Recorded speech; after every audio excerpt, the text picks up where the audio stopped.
salaamaaleykum mbokki auditeurs Sud FM ñu leen di gërëm si seen tey waaye rawatina auditeur waar wi tey jii nag nu fas yéene waxtaan ak yéen li ngeen xam ni moom mooy njaayam gerte gi fu mu toll ndax jamono yi ñu génn bëggoon nañ si ñëw sax si waxtaan woowu waaye ay yenn événement yu doon am taxoon na ba nga xam ni ñu daal di ko puusaatoon waaye léegi defe naa jot nañu dellusiwaat si tuuti ndax dégg ngeen ay yenn baat yoo xam ne ñoo ngi yëkkati ko ay jamono yi jëm si wàllu campagne bi ñu tolluwaay campagne bi itam nekk na loo xam ni daanaka xool mbirum financement itam fu nu toll ak tam li nga xam ni mooy campagne naka la war doxee loolu tax tey jii si plateau bi ñu invité fii ki nga xam ni moom mooy Touba Niane di commissaire aux enquêtes économiques ministère du commerce ndax ñoom tam également nekk na ñoo xam ni am nañ si cër bu am solo donc dañ lu mën indil ay explication ak ay leeral si mbirum campagne en termes de matériel ak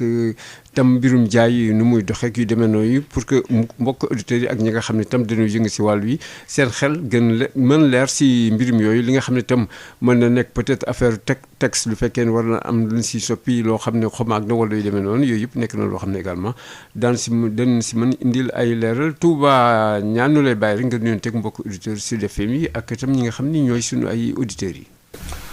salaamaaleykum wa rahmatullahi wa barakaatu. waaleykum salaam. maa ngi nuyu d'abord ñi nga xam ne ñoom laa seqal plateau bi ñu sama naataango ci plateau bi di leen ziyaare bu baax di leen nuyu yow mi nga xam ne yaa ma dalal di nuyu waa Sud FM yëpp donc di nuyu auditeurs yëpp di ñaan yàlla émission bi ñu am ci lu kawe seen njortu yàlla nu ko yàlla defal. donc gerte mu doon loo xam ne lu am solo la ci réew mi. ba tax na xaj na yenn saa yi bëri na ci luñ ci war a lu nit ñi umpale loo xam ne xaj na waxtaanee ko dina am solo ci ñëpp en tout cas ñu ngi rafetlu bu baax a baax invitation bi yaakaar yi dana jur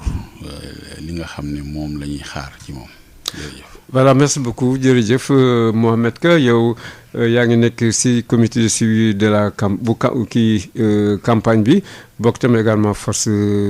paysanne nu bàyyi la d'abord nga nuyoon teg gaz Sud FM ak également auditeurs yi nga xam ne ñoo ñuy déglu tey incha allah. asalaamaaleykum waaleykum salaam. ñu ngi leen di nuyu. di jiital ci nuyoo bi ñi nga xam ne ñoom ñooy sama naataangoo yi ñu bokk invité fii tey. di leen nuyu yow tamit yow mi ñu dalal fii. di sant yàlla bu baax nag ci li nga xam ne dalal nga ñu ko fii tey pour ñu indi ay leeral yu jëm ci mbiru comité de suivi bi nga xam ne dinañ koy faral di fekkee par talaata bu mu amee. di wax ne rek gerte moom xam naa ne bari na coow moo waral ba fi du ñu mun a ñàkk waxtaanee bu ñu waxtaanee nag dinañ mën a déggoo incha allah yal na yàlla def mu jur njëriñ. comme d'habitude voilà Mansour Ndiaye yow yaa ngi nekk Sonacos responsable qualité ak au niveau de la direction générale également ñu lay bàyyi nga nuyoon teg Gaz Sud FM ak mbokku auditeurs yi. jërëjëf Serigne Matar Sall maa ngi lay nuyu. di la jaajëfal ci invitation bi. di nuyu ñi ma seqal waxtaan wi. monsieur Niang monsieur Niane. ak. Mohamed Ka Mohamed Ka maa ngi leen di nuyu bu baax. comme ni ñu ko waxee mbay moom dafa am solo. rawatina gerte fii ci Sénégal. loolu tax émission bi di waar wi am solo dañuy faral di ko teewlu. ñu ngi lay sant di la gërëm di nuyu donc les auditeurs yi ñuy déglu yu Sud FM ak sénégalais yëpp jërëjëf. voilà merci suñu beneen invité moom nag moom moo accès gul muy Bassirou Ba boobu di président Aar Sunu Moomeel waaye ñoo de toute façon du fekkee mi ngi si yoon wi rek du mën a intervenir te mën a intervenir y a pas de problème nuy fàttali ko mbokk auditeurs yi du fekkee ne day bëgg joxe seen xalaat wala poser ay wala am ay laajte yu ngeen def mën ngeen woote si 88 628 98 98 également itam di remercier ki nga xam ne moom mooy suñu sponsor muy la banque agricole LBA si jàppale bi moom tamit également. voilà léegi donc mën nañu tàmbali émission bi damay commencer par Mohamed Ka bi nga xam ne yaa ngi bokk ci comité bi nga xam ni yéenay topp mbirum campagne bi di xam ni mu demee ak yu demee nag yooyu Mohamed gis nañu temps yi yëpp daal am na événement yoo xam ne sax dafa xaw a nëbb campagne bi tuuti waaye léegi defe naa ñoo ngi mën nañ dellu soit ci mbirum campagne bi yéen a ngi doon daje démb ak yu demee nag yooyu di pour gëstu mbir yi ak tam joxe ay compte rendu si wàllu campagne bi tey jii fan mën ngeen wax campagne bi tey jii fu mu toll. waaw salaamaaleykum. maaleykum salaam. wax ne rek loolu nga wax lu am solo la campagne bi moom ku ne xam na ne fi mu toll jamono yi ñu toll xaw na mel ni am na ab taxawaay mais taxawaay boobu ci la ñu nekkoon di ko jubbanti ba am nañ ci yaakaar ba nga xam ne yaakaar bi ñu ci am mooy taxawaay yu ndaw yooyu mu am li ñu yaakaar bu ñëwee rek dina sotti incha allah xam naa. comme waa Sonacos ñu ngi fi te ñoom ñoo débuté woon campagne bi ànd ci ak opérateurs yi ak baykat yi ba campagne bi toll fii mu toll moom xam naa ne bu yegsee ci yenn poñ yi dina ko gën a mën a leeral waaye li ñu gis ñun mooy soo xoolee fi ñu toll ren. ci campagne bi ak fi ñu ci tolloon heure bii daaw li génnagum moo ëpp li nga xam ne moo génnoon heure bi daaw xëy na nag.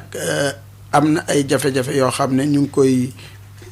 séentu ci fan yi wala ñu ngi koy dund ci fan yi wante fas nañ yéene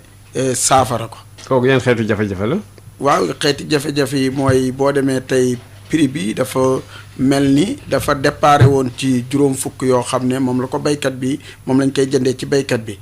mu dem ba ci yàgg nag mu mel ni Sonacos ñoom itamit prix bi ñu doon jëndee dafa am as luñ ca wàññi tuuti daal. loolu xam naa moom dina ko gën a leeral loolu tamit bokk na ci mu am jur tuuti ay taxawaay beneen bi ci toppit mooy paiement yi ku ne xam ne dafa xaw a taxaw ndax lu mat presque weer a ngi nii yoo xam ne daanaka fay ñu benn opérateur ci li nga xam ne moom la ñu wàcce woon ñoom nag xam naa ne démb ci comité de suivi bi am na ay leeral yu ci seeni kilifa joxe nee nañu dañuy bañ engagé wu jël ay gerte jàmbur yu bëree bëri te duñu ko mën a fay léegi coow li di leen topp loolu moo tax liggéey bi xaw a yéex fan yi waaye am nañu yaakaar ci xaalis bu nga xam ne. waaw loolu moom mën nga tënk rek. waaw moom da xam naa Mansour leen si ñëw. léegi tënkal lu rek li nga xam ni démb mooy principaux points yi nga xam ni moom lañu wax fee rek waaw loolu ci point yi ñu fa wax la bokk. parce que ñoom. à part boobu à part Sonacos yéen kii nañ fa tuddaat si doxawaayu campagne bi. waaw campagne bi moom ku ne xam na ne fan yi doxul. lu ko doxal nag ci la ñu nekk fan yi moo taxoon ñu daje démb. waaw ñu ngi ci wut solution yooyu. yi ñu fa wax ñoom ci laa la bëggoon indil. tuuti aywa ak sa kañ ma kañ loolu laa parce que ñoom dañu. waaw dañu wax ne seen xaalis actuellement nii mun nañ ne. wàññeeku na lool banque LBA nag moo leen waroon a jox 5 milliards waaye ñoom ñu bëgg ñu dolli leen 5 milliards muy 10 milliards loolu moo tax 5 milliards yooyu ñëwul. ci waaw loolu daan si ñëw mais à part problème Sonacos boobu yan problème nañ fa génne waat. à part problème Sonacos. waaw banque campagne bi du Sonacos rek am na yeneen acteurs yu si nekk ay. waaw opérateur rek ay ak même le producteur ak je ne sais pas yeneen acteurs yoo xam ne ñoo ngi si biir. producteurs yi moom. li ñu wax moom. nee nañu gerte yaa ngi ci seeni loxo loolu moom dëgg la moom dama leen koy nangul gerte gaa ngi ci loxo baykat yi. mais opérateurs yi tamit ñu ngi yóbbu ba léegi arrêté wuñu ñu ngi yóbbu.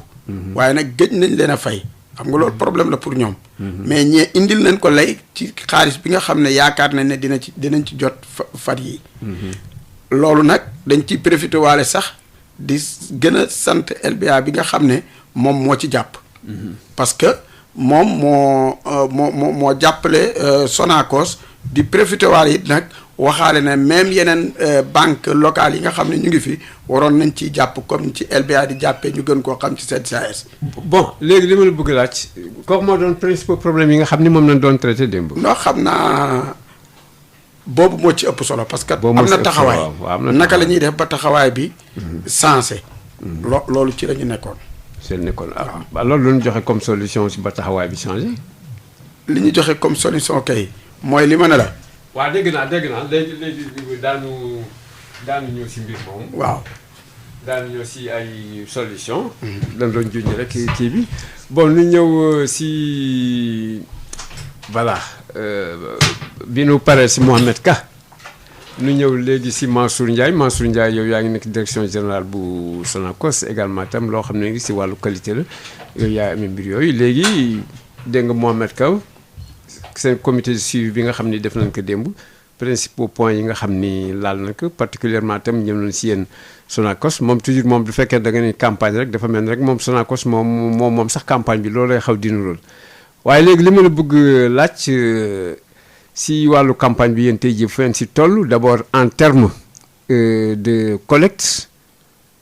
pour commencer. waaw jërëjëf Matar en terme de collecte Sonacos fi mu toll nii dajale na lu war a toll ci 124 000 tonnes sans compter. 124 000 tonnes moom ngeen collecté gul actuellement. waaw sans compter. loolu bare na ne mu ngi nekk en attente. bëri na.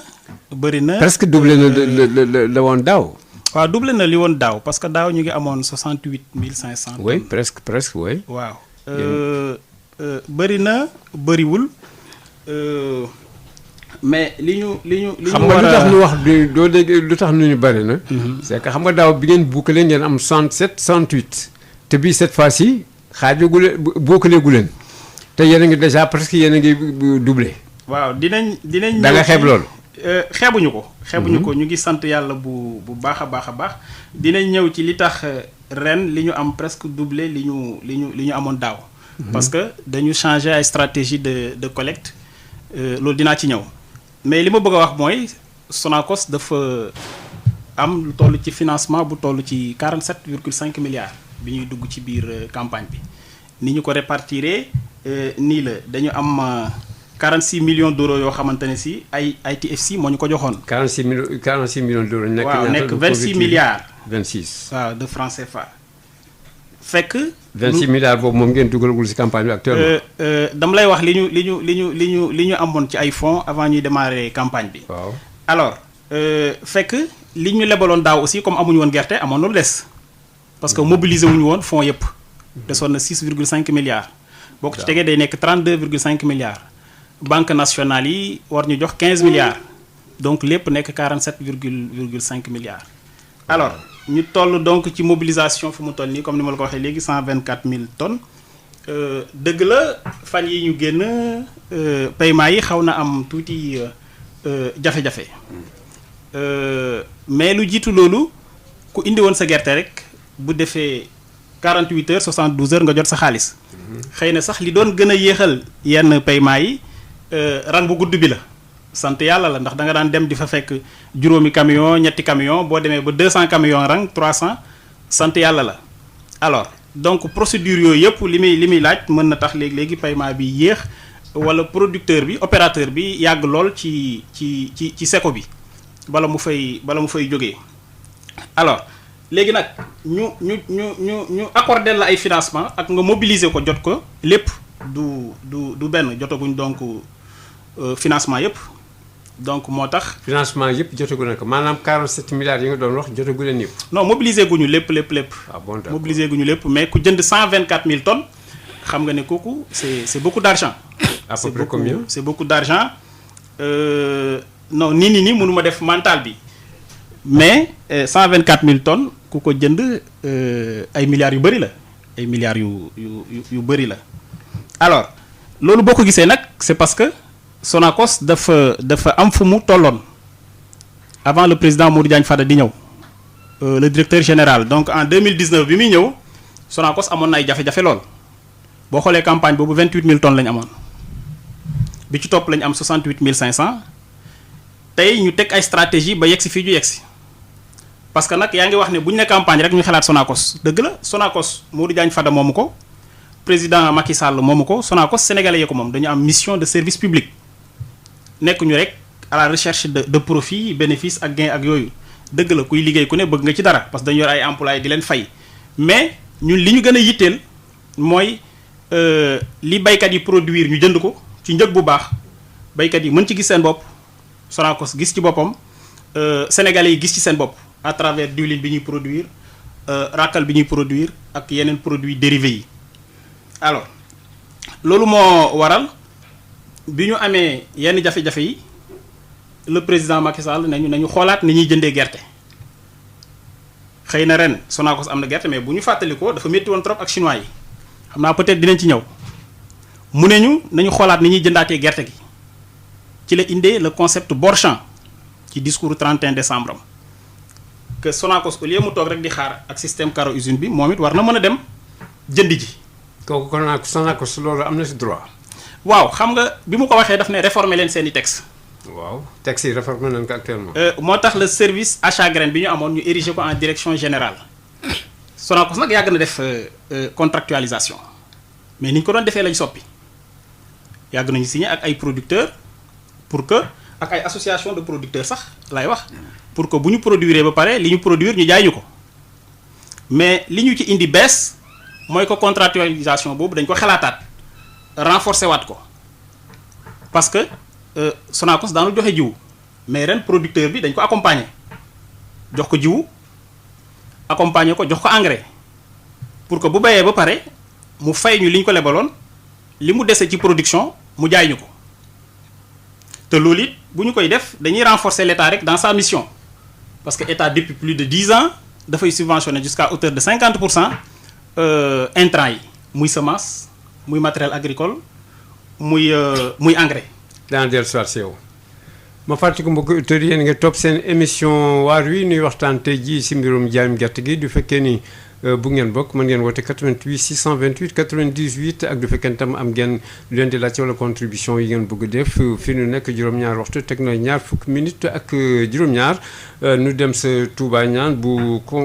may fàttali moom commissaire aux enquêtes économiques la nekk ministère du commerce. Touba dama la bëgg poser benn question parce que yaakaar naa ne tey jii daal mën dimbali sax d'abord si affaire texte yi ak normalement campagne naka la war taxawee ak tam du fekkee ne am na yu ñu war a réformer ak yu demee noonu léegi dégg nga Mansour bi mu ne changé nañu stratégie ba léegi ñoo ngi dem Bor-Champ di fa liggéey ak yu demee noonu ma lay laaj est-ce que loolu am na ay textes yu ko prévoir. salaamaaleykum wa rahmatullahi wa barakaatuhu. maa ngi nuyuwaat ñi nga xam ne ñoom laa seqal plateau bi di rafetlu jataay bi xam naa dafa am question yoo xam ne buñ ko posé boo koy répondre dafay jar jëlee fu sori li nga xam ne moom moo mat a. doo mënee tënk nag moom dana baax moom ndax xam naa gaa yi yëpp moom kenn ko mën. dëgg la. def li nga xam ne moo mat a seetlu mooy taxaw seetlu mooy gerte dafa am ay évolution yu bari ci wàllu njënd ak njaay loolu nag ci texte yi laay sukkandiku pour wax ci dafa am ñeenti décrets yoo xam ne ce sont les décrets phares qui régissent la filière arachide décret bu ci ne ma am lu ma wax ci moom ndax mënuma wax lépp. waaw bi ci jëkk mooy le décret 85/178 fixant les règles de commercialisation et les normes de contrôle de la qualité kooku moo tax ba biir Sonacos wala biir Copéol wala biir SSI boo fa duggee nga fekk fa ndawalu commerce fekk fa ñu constituer ay car yoo xam ne yi day doon ñeenti nit car bu ci ne kenn ki taxaw ci pont bascule bi kenn ki nekk ci table d'analyse bi kenn ki nekk ñaar ñi nekk ci prélèvement bi opérateur yi am ñu leen fa nekkal usine bi am ñu leen fa nekkal gerte gi njëndam ak njaayam état dox diggante acteurs yi pour assurer li ñuy wax la loyauté des transactions looloo waral ba loyauté des transactions moo waral ba tey jii Sénégal at mu jot dañuy am li ñuy wax campagne de vérification des instruments de mesure mooy bascule fu mu mën a ne balance fu mu mën a ne nattukaayu dëwlin fu mu mën a ne nattukaayu essence wala boog gasoil ni ñu koy waxee fu mu mën a ne ministère du commerce dana yónnee ay ndaw ñu xool ba xam ndax jag na wala jagut. en début de campagne. ci biir campagne bi chaque fois début day fekk ñun commencé nañu instrument de mesure mu yàgg après campagne bi ñëw bu campagne bi ñëwee it ñoom ils prennent le temps en marche day fekk ñun ñu nekkoon ci suñ campagne annuelle de vérification des instruments de mesure donc ñoom tey ku ci yor bascule wala pont bascule ci biir usine dañuy xool ba xam ndax li ngay natt ak peese ndax loru la waaye ndax lorul ñeneen ñi tam. résultat moom mooy bu fekkente ne am nga sa bascule baax na si instrument yi ma lim baax na ñu jox la vignette boo fay taf joxal la certificat d'aptitude su fekkente ne amul nag ñu wax la nga jël matuwaay yu tax nga réparer ko ndax am na des services agréés pour ça buñ ko réparer ba noppi ñëw xoolaat ko bu baaxee nga doog a mën a poursuivre loolu ci tënk mooy ñun suñ nekkee ci biir usine bi it dafa am gerte nu muy ñëwee net départ net arrivée bu accès dafa am lu yoon wax ni moom la ñuy defee prélèvement yi suñ ko defee ba noppi ñu xool déchets yi ci ne ndax gerte loolu mooy waral abattement yi ñuy doog a mën a nag net crédité bi net crédité boobu lu tax it service du commerce di ko suivre ndax état dafa yàgg a subventionné te sur la base de ça cette collecte là agréée ci la koy subventionné kon loolu benn fànn la ci li nga xamante ne par exemple moom moo tax ñun ñu nekk ci wàllu usines yi. noo daan gisee résultat par exemple léegi ñëw nga Sonacos xool ngeen lu ngeen di gis. non Sonacos du def mukk campagne moo Copéol moo ne leen dara du seeni instrument dañ koy xool ba noppi. waaw moom laa wax résultat bi ngay gis loolu lan la doo xoolee est-ce que toujours ça va wala des fois am na défaillance yu ngeen di signaler nu corriger wala comment ça se passe. waaw xam nga lii ngay wax dafay mel ni loo xam ne da nga koy topp sur des générations. saa yu amee manquement on appelle à des correctifs ñu def ko. saa yu amee résultat yu baax li ci ëpp nag xam naa ne wax dëgg yàlla li ci ëpp mooy seen instrument day fekk ñoom daanaka jël nañ matuwaay yi ci war ba mu mel ni mu war a mel ça wax dëgg yàlla concession bu moom bu ñu mën a def la ci ñoom. maintenant yenn saa yi da ngay dégg nuy wax ab lu bare abattement comment naka lay demee noonu ba nga xam ne dañuy faral di wax ni woy abattement yi dafa metti léegi dafa metti. waaw xam nga état. il faut mu organiser ñaar ñoo xam ne dañoo am ay intérêt yu wute boo duggee ci boutique fekk fa bascule fekk fa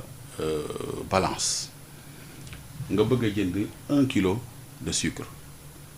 1 kilo de sucre bi ki koy natt yow fekkee woo ko jumtuwaay yu mu ko nattee yow fekkee woo ko war ngaa fexe ba état war naa fexe ba jumtuwaay buy dox seen diggante mu doon jumtuwaay bu baax. saa yoo ñëwee ci boutique mën nga vérifier boo ci gisee vignette bu verte na la leer ni la vérifier nañ ko baax na su fekkente ne gisoo ko ci nag na la leer ni la vérifier wuñu ko ndax suñ ko vérifier su baaxee dañ fay def vignette bi loolu mooy assurance bi nga xam ne xool ko ci station yi bu saa yoo duggee ci pompe soo ñëwee di ci xool di nga gis ab vignette. oui mais seulement yéen di ngeen communiquer lu bari parce que par exemple le commun des Sénégalais mën xam loolu ba du ñëw rek mën def vérification bi. waaw dee ma woo lu bari rek. soo ma woowee lu bari waaw mais non même pour la population bi war na xam. incha allah bu ngeen ñu woowee rek ñuy gën di communiquer rek. d'accord y a pas de problème. waaw donc campagne bi volet vérification des instruments de mesure. moo jiitu am solo la. waaw léegi noo gisee yow dans l'ensemble instruments yi nga xam ne actuellement. moom la ñuy liggéey si wàllu gerte gi actuellement au Sénégal. waaw ndax am na ñoo xam ne dañuy wax dafa commencé dama bëgg nga may ma rapidement alors. parce que j'étais sur le décret 85 178. oui ma wax la ni la moo waral lii. ci décret boobu it y a une certaine organisation des exportations même si bëri na ci loo xam ne lu ñuy xoolaat la. waaw kooku daan si ñëw après du ñëw si wàllu exportation yi. mu amaat beneen décret muy décret 87 240. Fixant les règles d'organisation de la commercialisation des arachides au Sénégal décret boobu moo lëkkale ministère du commerce ak ministère de l'agriculture ci wàllu fixation prix moo wax ni njëg gi ñaari ministères yi dañuy booloo fixé ko agriculture ak commerce ubbi it ak campagne bi loolu 87 240 c'est en 1987. 87. waaw Sénat nag après la ñëw. ndax xam nga ni après dafa am ay évolution yoo xam ne 88 943 décret boobu dafa libéraliser presque la gerte mooy daf ci andi bu njëkkaan ci décret 87 240 boobu dafa amoon monopole Sonacos. sur les achats ak les ventes muy transactions yi.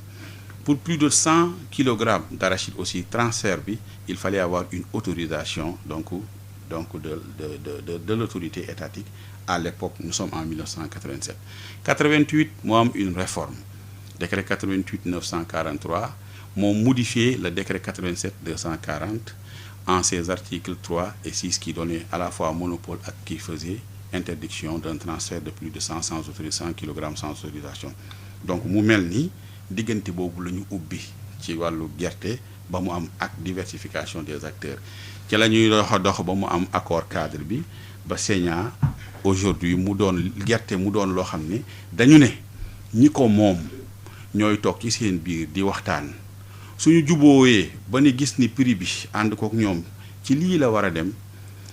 en ce moment là ñu ne état ñun de prix bi yaakaar nañ ni bañ xoolee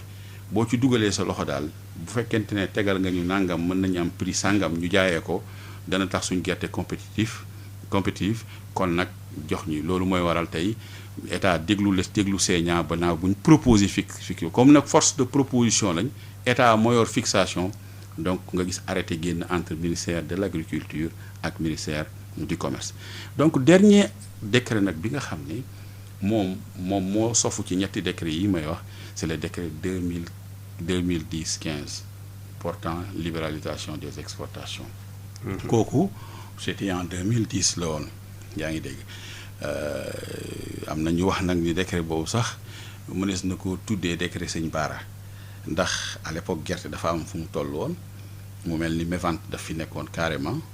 mu mel ni nag jaaxle amoon na ci te it nag li mënoon a tax ba gerte xaj na ñu am ci solution ci jamono yooyu mooy ñu ubbi exportation yi moo tax boo xoolee l'article 1er dafa wax ni l'exportation de l'arachide sous quelque nature ou forme que ce soit est libre. Donc liberté boobu nag terewut ñu encadrer ko ci wàllu suñu objectif yi nga xam ne dañ koo am ak suñuy huileries ñu ne fii ci réew mi am personnel boo xam ne dañuy dépendre ci ñoom di leen fay ay salaire ñu toll ci ay junni am yeneen enjeu de trituration ak surtout de sécurité sanitaire des aliments ak de sécurité alimentaire enjeu yooyu li nga mën tey pression bi nga mën a teg tey sa usine ne ko jaayal nangam tey jii mënoo koo teg koo xam ne moom da ngeen tase ci marché international moom ay force yoo xam ne benn état mënu ko réguler di offre bi di demande bi di prix bi nga xam ne état bu gën a mag ci état yi mënu ci dara donc intérêt wu saxal ñi nga xam ne dañoo nekk ci réew mi taxawal leen bañ taxaw ak ñaari tànk moo tax tey jii nga gis président de la république di impliqué wu ci campagne bi di joxe ay directives ci mu jëm ci wàllu Sonacos nga xam ne mission de service public la ñu ko waxee waaye yeneen usines yi fi nekk muy Copéol muy ñeneen ñi ñoom ñëpp ñu war a mën a jënd boo xoolee nag ñeenti textes yi ma la wax ñooy textes yi nga xam ne tey jii ñoo ŋànk filière bi la ma ciy préciser nag pour anticiper ci sa yeneen question yi mooy boo ko xoolee textes yi ci fin wu textes yi chaque fois tu as le ministère du commerce et de l'agriculture ak ministère de l'agriculture wala ministère de l'agriculture et le ministère du commerce donc côte à côte la ñuy àndandoo il y a dana am moment yoo xam ne c'est le commerce qui prend la main un moment yoo xam ne c'est l'agriculture qui doit prendre la main mais dañoo war a cheminer ensemble te loolu moom mooy li nga xamante ne. d'accord léegi dama bëgg a répondre rapidement si question bi nga xam ne moom laa posé woon sànq gannaaw bi nga xamee ni indil nga nu affaire yi naka la demoon ba fii léegi moom laa waxoon ma ni Sonacos dem président ni leen dem Borchamp est-ce que kooku texte prévoir na ko. waaw léegi évolution yi ma lay wax mooy ni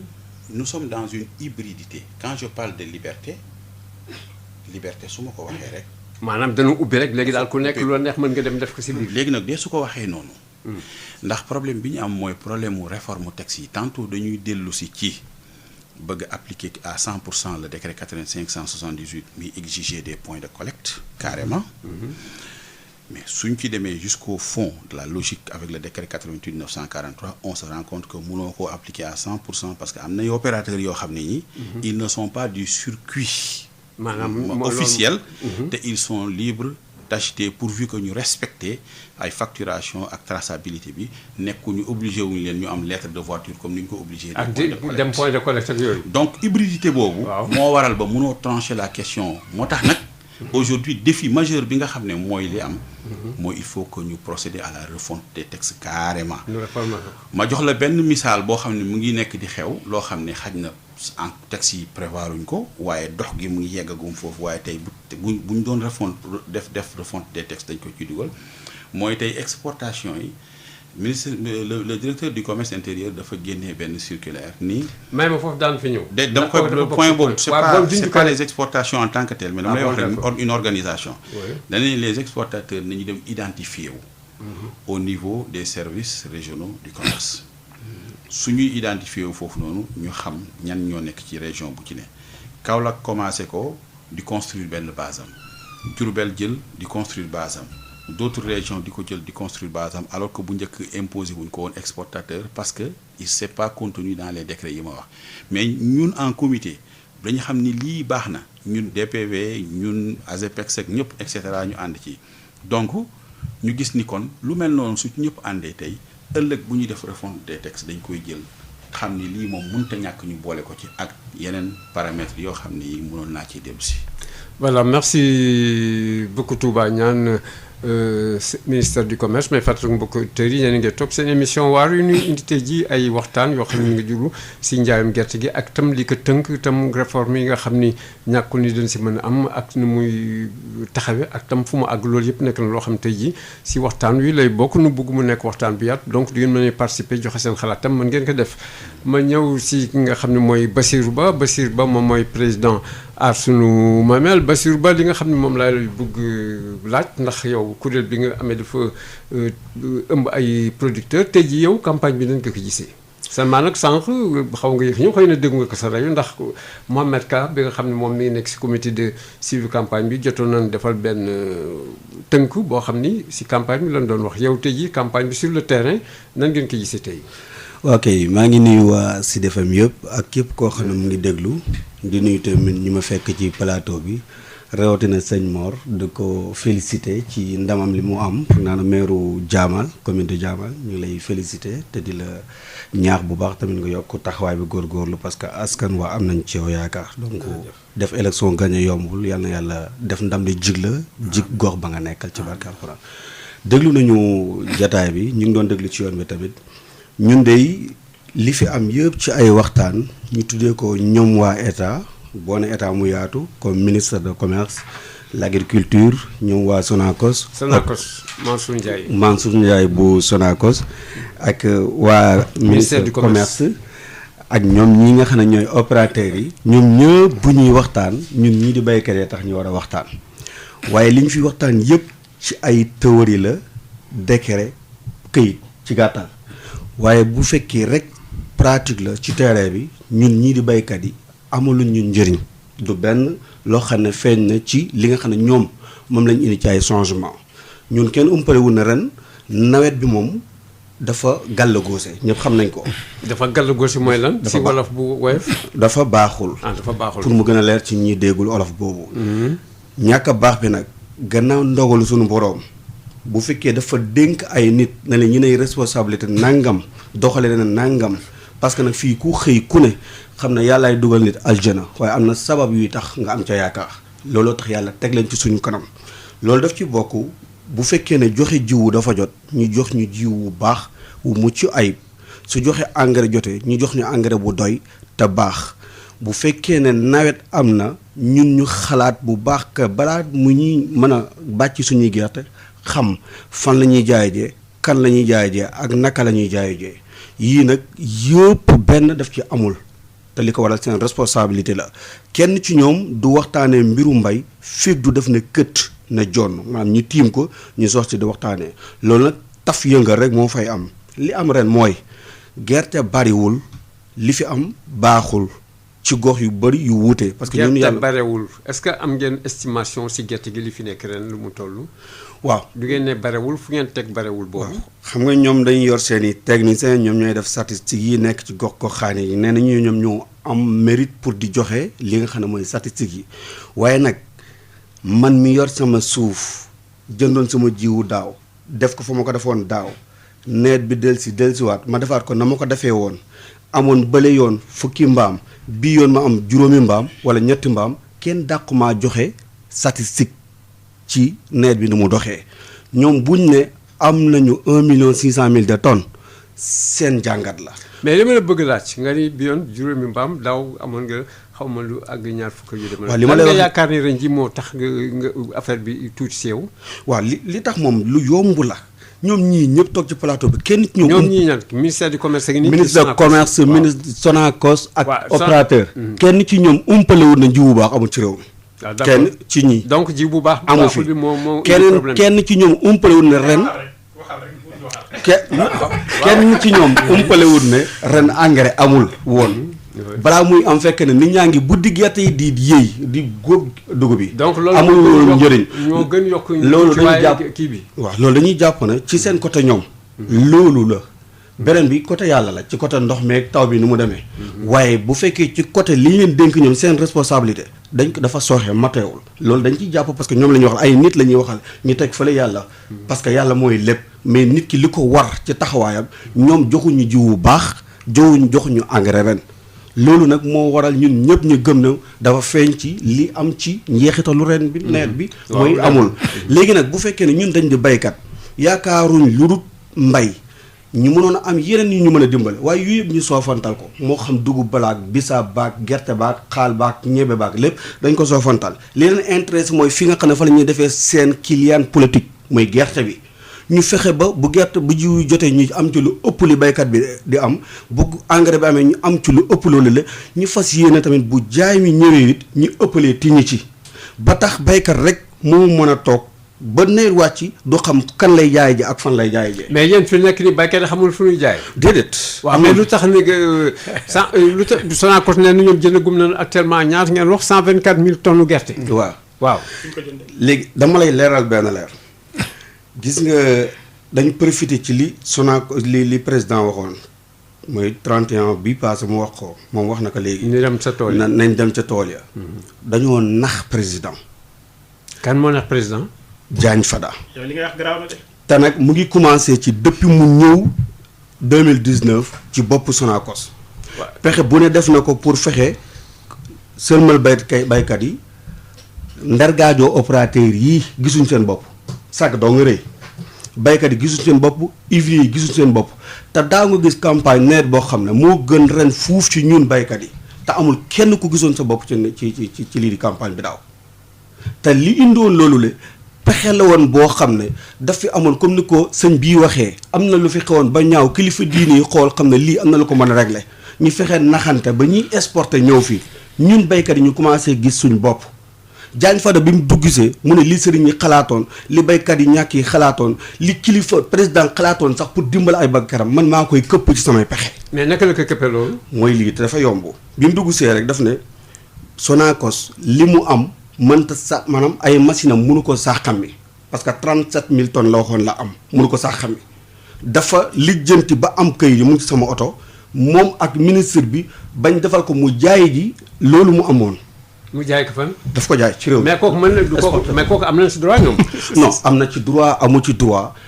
gis nga Sonacos dañ ko fi teg pour ñun baykat yi bu ñu bayee ba pare mu dimbali ñi war a exporter ji defal ñu fii suñu produit locaux nalal ñu suñu dawlin defal ñu ay raclette nu mu tudd ci lan ci sax rakkal defaral ñu li nga xam ne ñun moom la ñu war a dundee fii pour mën a soppax ñi ndax ñu mën a bay dundee. loolu la ñuy doyee Sonacos mais Sonacos kenn xaarul ci moom tey muy jël place kii exporté wala place kii di opérateur bi du loolu la ñuy xaar ci moom. waaw mais man dama bëgg poser jël place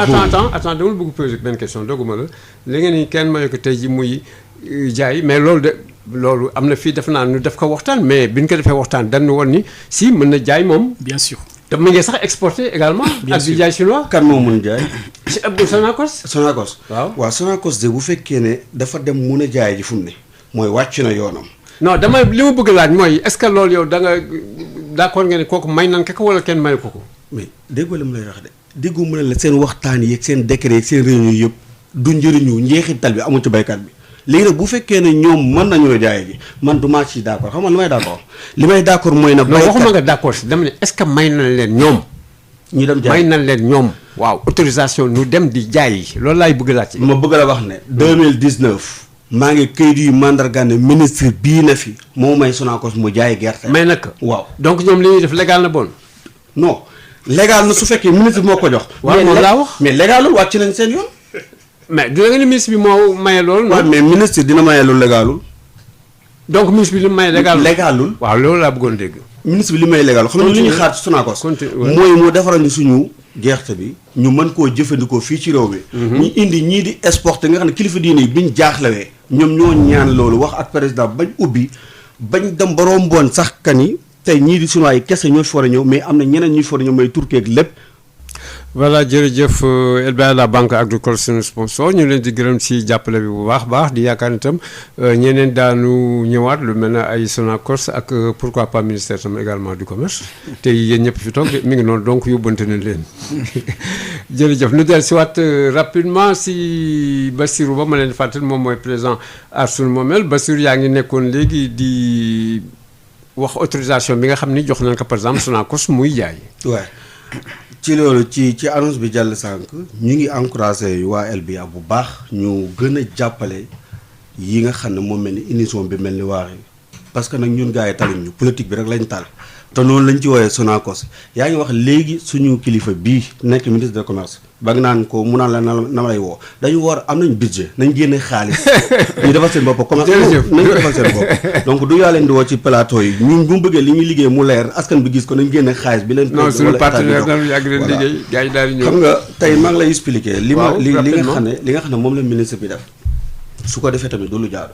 parce que ñun li ñu bëggoon ñu encouragé waa Sonacos wutal leen ay machine comme ni ñu déggee ne am na ñu ci def parce que ñun dañuy wax lu baax ñu ngi góorgóorlu di defaru mais foofu lañ gën a war a gën a mën a yokk waaye aussi ubbeeku ba ñii di opérateurs yi ñu fexe ba liñ leen déggoon na bu ñu indee seen gerte rek wàcce ko ñu dem bu ñuy wàcce rek ñu jox leen seen xaalis ñu mën a duggaat ci dëkk bi jënd jowaat gerte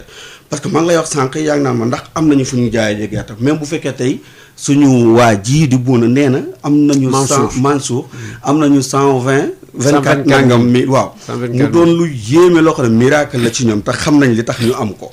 wax na la dañ def ay galgal ak i pexe boobu nag ñoom opérateurs yi lañ njëkk a rey xam nga tey da ngay gis seen moor dama koy gërëm du liñ bokk gox la wala dara. waaye mais bëgg naa nga bàyyi opérateur moom du ñu accès si moom mu waxal boppam. waaw mais attends su fi nekkuloon tey dama koy wax. parce que ñun duñ fi nekk may ma rek duñ fi nekk ci réew mi dama bëgg structurer débat bi ba pare. li ma bëggoon xam nga sànq dama la posé woon benn question man yow na nga gisee tey jii kii bi ni muy demee. léegi si loolu laa bëgg nga wéy rek ndax ku nekk am na pàcc boo xam ne moom te moom moo ko war gérer quoi. loolu tax ma bëgg nga bàyyi ko moom. dina ak mais dans l' ensemble ñëw nga ba wane ni semence amul et cetera ak yu demee nag yooyu ba ñun ñëw léegi si affaire yu njaay mi ba ak Sonacos. bon doo ma mën a jox tam sa point de vue global si campagne bi ni muy demee léegi actuellement mën nga continuer si fànn boobu. léegi ñëw nañ ci campagne bi. aywa bokk ñu ngi bëgg a jaay suñu gerte. mënuñ ko jaay xamuñ kuñ koy jaayee. Sonacos di fu mu toll di wër di wax ne ñoom dañoo yeesalaat seko yi nga xam ne loolu la président wax leen dem jege ji fexe ba éliminer ñi nga xam ne ñoom ñoo doon exporté ñun. dañuy éliminer ñi doon exporté. gisuñu leen de te Sonacos Mamadou Diagne Fada moo toog ne dina fexe ba fépp fu baykat am gerteem ba muy jël moom dina jaar diggante baykat bi ak kii di exporté. maanaam dana jënd li baykat bi di jaay sooro dem jaayee ji. waaw mais loolu lu baax la non. ci moom. ci ñoom ak baykat bi nga xam ne mooy jaay non ñun baykat yi li baax ci ñun mooy bu fekkee rek dafa bëgg a dem jaay ji ki exporté gënuñ ñoo xam fi ñu koy jaayee gënuñ ñoo xam ki koy jënd ak ni ñu koy defee yéen fi ngeen di jaay yéen seen beneen bi non mooy moom laa la wax bu fekkee ñoom def nañu ni li xewoon ba kilifa yi ñaan bañ bàyyi ñiy exporté ñu ñëw fees dellu ci dëkk bi ku nekk moom sa prix moom sa oto xam koy liggéeyanteel ba mu indil la loolu ñun duñ ci am benn jafe-jafe ñun baykat bi mais su fekkee ne dañ ko uur na def ay ndëgg sërëx tënk ko def ko loo xam ne kii exporteur balaa ngaa génne fii xaw a dee da ngay toog fële jàpp si ñaam wala ngay uti beneen réew te loolu pexe du kenn ci réew mi du Diagne Fada la bon lu ren nag ci loolu dama lay wax rek xaar ma waa ci laa ñëw loolu moo tax gis nga ndëgg sërëx yooyu c'est la première fois décret bii sama kilifa yi tudd naan 87 ñun xale yi yëpp ñu ngi koy soor a xam ren le ministère de commerce soor a wàcc ci terrain bi man ma seetlu ko ànd ak ministre de l'agriculture bi ñu waxee ba génne seen décret ba pare amul lenn lu ko gunge comme li nga wax ni dafa doon am ay communication ñu xam ne benn baykat manta jaay waruta jaay sañu tuñ koo noggatu di ko jënd loolu lu mat juróom fukk bi nga xam ne moom la état joxe mais ñun dañuy jaay lu gën a yées juróom fukk def loolu Modou Diagne Fada te loolu su amee non dama ne la waaw mais xool attends décret bi nga xam ne ñaari ministres yi ñoo ko signé ba pare Modou Diagne Fada ñaata lay jëndee gerte. pardon attendez non def leen naa bu ñu ñàkk temps dañuy gàttal encore. léegi donc ay questions précises pour ñu mën a avancer parce que il faut que ñu am na yu bari yu ñu mën waxtaanee. léegi li may bëgg laaj léegi gerte actuellement ban njëg nañ koy jaayee est-ce que juróom fukk yi nguur waxoon ñoo ngi ko koy baykat bi mu ngi ko koy jënde wala déet. bu fekkoon ne de baykat yi gis nañ juróom fukk bi nga xam ne dañ ko doon bañ ñun rawatina waa Arsul Moomel. dañuy fecc ba bëgg a dee ñu baal ma te ay kilifa laa yilif. ñaata lañu gis ñenn ci ay opérateurs yu gore ñoom ngay gis ñuy jëndee juróom fukki dërëm. sëñ Morka bii def ci bokk. waaw bokk ci ñi nga xam ne bu may jooy jiwu balaa maa dugg ci yëf yi nag xaw ma woon waaye bi ma ci duggee bañ woote ba wax kee bi jiwu bon wi dafa commencé di jël initiative boppam di lebal baykat yi te bu neet wàcce leen di fayeeku ren bi mu xamee nawet bi dafa doy waar dafa teggi ñaar fukki dërëm ci kilo bu ci nekk te loolu état la waroon waaye dama la bëgg a wax ne fii ñuy wax ak yow yenn opérateur yi doon jënd sax juróom fukk boobu la dafatuñu ko parce que amuñu fu ñu jaayee seen gerte bi Sonacos ngi jël lépp comme nam daan def ngar daajoo lépp soo demee gis camion yi gaareeti comme nam daan mel lañ fa waxoon président 2017 looloo fi xewaat maanaam mënuñu seen bopp lañ tax a jóg maanaam jëriñoo li nga xam ne mooy ñaqu baykat yi dem seen yoon loolu nag puisque nax nañu ren état nax ministre bi. waaw mais état mais état nga def ni yow mel na tam nax noonu rek. mais xam nga li fi xewoon. waaw mooy dañ nangoo ubbi pour ñi exporter ñëw. waaw ñoom ñu nekk fi di victimiser wu. parce que amuñu woon maanaam di jooy jox ñooñu arrangé wu. jooy bay bëgg a dee. daaw lañ gën a ëpp li ñu am mu ngi nii wax na ko léegi 68000 tonnes 500 bi sax xaw ma ne tegoon na man 68 laa déggoon. te 68 boobule waaye sëñ bi ñoom dañ koo xaaj ñetti xaaj bii des wax na la ko mu joxe ko ay jiw yi des dañ koo jaay. yenn transformé beneen xaaj bi ñun soo koo nal ci koo xam ne yow am nga 68 maanaam 37000 tonnes nga amoon 2019 mënoo koo nal nga am 68 xaaj ko 3 fois benn xaaj bi nga nal ko. mais dëkk bi ay. waaw le problème foofu ban problème moo nekk si loolu. xam nga su ma la tey am na 37000 tonnes. lii joxe na ak semence lii. non ñëwaguma sax ci loolu su ma la am na 37000 tonnes. waaye loolu machine Sonacos yi li ma am dafa tuuti ba nga xam mënu koo sàqami jaay rek moo ciy pexe. parce que mënta taal mënta yëngal samay machine loolu la joxe comme argument. dem ci ministre ba di yalwaa na ko jooy ak def lu ne président fu ne mu dem fa. bañ signal ko lu dul yoon mu jaay ji. yow nag loolu nga xam waaw daaw mu am 68000 tonnes. xaaj ko ñetti yoon. waa 68 divisé par 3 sama waay. jàppale leen du 20 et quelque mais 20 et quelque mën a dawal ay machine te 37 mënta dawal machine xoolal gis nga fañ jàngee lañ xamee lañ rootee aussi dafa am loo xam ne mënul dem nañ nekk di nax président fexe mu nax ñoom ñi nax baykat yi ñun baykat yi gisuñu suñ bopp ci campagne yi fi daan am yëpp bii moo ci gën a bon. même bu fekkee nawet bi moo gën a yées ren te pexeem la commencé di réussir moom Diagne Fada ak ñi mu àndal. bon may nu avance voilà Bassirou Ba moom ngeen dégg noonu président Arsul Moomel moo doon wax léegi ma ñëw si Mohamed Ka yow si comité de suivi nga bokk actuellement sur le terrain d'abord laa bëgg laaj parce que dafa am question bu nga posé woon gerte gi ñaata dañ koy jaay sur le terrain actuellement au moins li nga xam ne moom lañ fixé woon moo doon juróom fukk. loo gis si terrain bi yéen li ngeen gis si terrain bi. waa xam nga ku wax dëgg rek wax ne fan yi ñu nekk moom ci terrain bi gerte gi wàññeeku na fa parce que départ bi juróom fukk yi moom lañ doon jënd. man mi ba tey jii juróom fukk lay jënd mais nag am na taxawaay waxoon naa la ko ci njëlbeenu wax ji nee naa la taxawaay boobu ci la ñu nekk pour xool lu ko saafara parce que ku ne xam na ne prix bi ren mooy juróom fukki dërëm ci baykat bi li am nag fan yi ba tax gerte gi xaw a wàññiku loolu nuyoo woon na ci njëlbeen ga foofu nag xam naa dinaa fi xaw a wuute tuuti ak sama mbokk yi parce que boo xoolee tey su fekkoon ne amuñu woon usines yu mel ni Sonacos ak Copéol ren dina doon gën a ñaaw ndax nag suñu waxantee dëgg gars yi nga xam ne dañuy yóbbu bitim réew man jàpp naa ne terewuñu leen ndax actuellement ñu ngi ci terrain bi di jënd xolli sol li nga xam ne moo leen gàllankooroon duma ci dugg ñoom xam nañ ko waaye lu may wax man daal mooy nañu fexe jàppale usines yi nga xam ne ñu ngi ci réew mi lu mel ni Copéol lu mel ni Sonacos ba nga xam ne at yu mel ni bu ñëwee dinañu mën a fexe jël gerte gi ak yeneen i at donte le ñiy yóbbu tamit ñu jàppale leen ba ñu mën a yóbbu parce que ñaari côté lay doxee bu ci nekk rek bu ci taxaw rek baykat bi day daal di loru kon nanu fexe ñaari côté yépp di dox xaw gi mu xaw a wàññiku nag loolu li ko sabab dama ne ñoom ici nit ci seen bopp ñoo wax démb ci comité de suivi bi ne soo gisee engagé tuñu gerte gi di ko wàcce fan yi mooy xaalis bi ñu yoroon war koo fayee jeex na ñu ngi régler xaalis boo xam ne dina ñëw te du yàgg loolu nag moo waral mu xaw a yéex parce que fi nga doon jëlee bu taxawee faaw fa nga doon jëndee dafay xaw a yéex su yéexee nag ki bëgg a jaay dafay xaw a wàññi prix pour jaay prix bi nga xam ne moom la gis loolu daal laa bëggoon wax li mu wax tamit ci wàllu jiw yi donte sama rakk la Basirou Ba xam naa ne jiw yi moom man jàpp naa ne bi ñu joxe baax na. engrais bi jàpp naa ne bi ñu joxe baax na parce que ay experts ñoo koy xool ci usine bii nga xam ne. bàyyi ko mu àggale waaw loolu moom beneen affaire la xam naa ne am na wala amul moom ñi ko waroon a indi waaye man baax gi moom jàpp naa ne am na jiw it jàpp naa ne baax na. jàpp naa ne tamit am na te it ñëw na ci waxtu yi nga xam ne ci la waroon a ñëw ci loxo baykat yi ba ñu bay ko yàlla dogal na li baax ci nawet bi loolu baax na ci li ci baaxul tamit ba tey ku ne xam na ne loolu ci yàlla la dépendre. mais est-ce que ji bi partout la baax ndax am na ay temps boo xam ne dañ doon wax ji gerte gi ay ruusit la doon am na kuy ñëw ma jël ko xam nga. waaw ma tuuti rek maa ngi agsi. salaamaaleykum mbokk mi allo.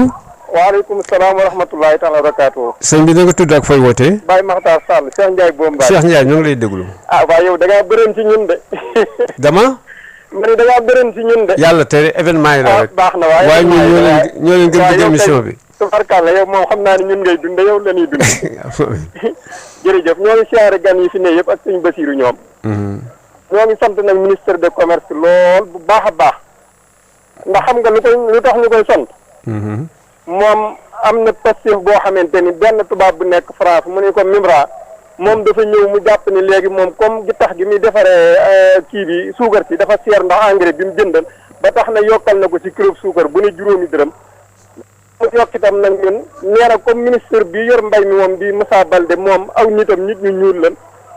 tax na ka rek du nu nit ñoom léegi naa dem jël si ñoom juróomi dërëm yokkal ko tubaab bi moom comme moom moo yor usine bi te engrais bi mu jëndan dafa seer ñun nag ñun gisuñu woon engrais sax ba koy mën a jënd kon loolu ñoo ngi ci sax commerce yëg gi mu yëg ci nekk ci ginnaawam moom ba jàppale ko ci jàppale ko ci kaw suñu nga xamante ni moom amul soxla kon ci ñun ci ni ma ko mën a waxe kon ndax léegi yow comme moom ni ma ko mën a waxe mooy baykat yi man fi mu ne nii ñun li dale Kajoor ba Bawal moom buñ doon jaay kilo junneet ñun amuñu ci benn njariñ ndax ñun amuñu gerte moom bu doon kilo junneet duñ am xaalis. waaw mais lan moo tax amu leen gerte. yàllaa ko dogal rek ba pare itam comme noonu ko waxee itam moom ginnaaw bi nga yàlla dogalee ci tawin wi itam ñoom jumtuwaay woon war na jël itam pour jàppale ñu jëluñu ko ndax boo xamante ni bi ñuy ñëw dugub yi ñu ngi tàmbali mboolu di tàmbalee buddi ci gerte yi ba pare ñu ni fu ne engrais baax ay doyeet xam nga ñi koy jël di ko jariñoo kon léegi loola ñoom dañoo def seenu manqué ba pare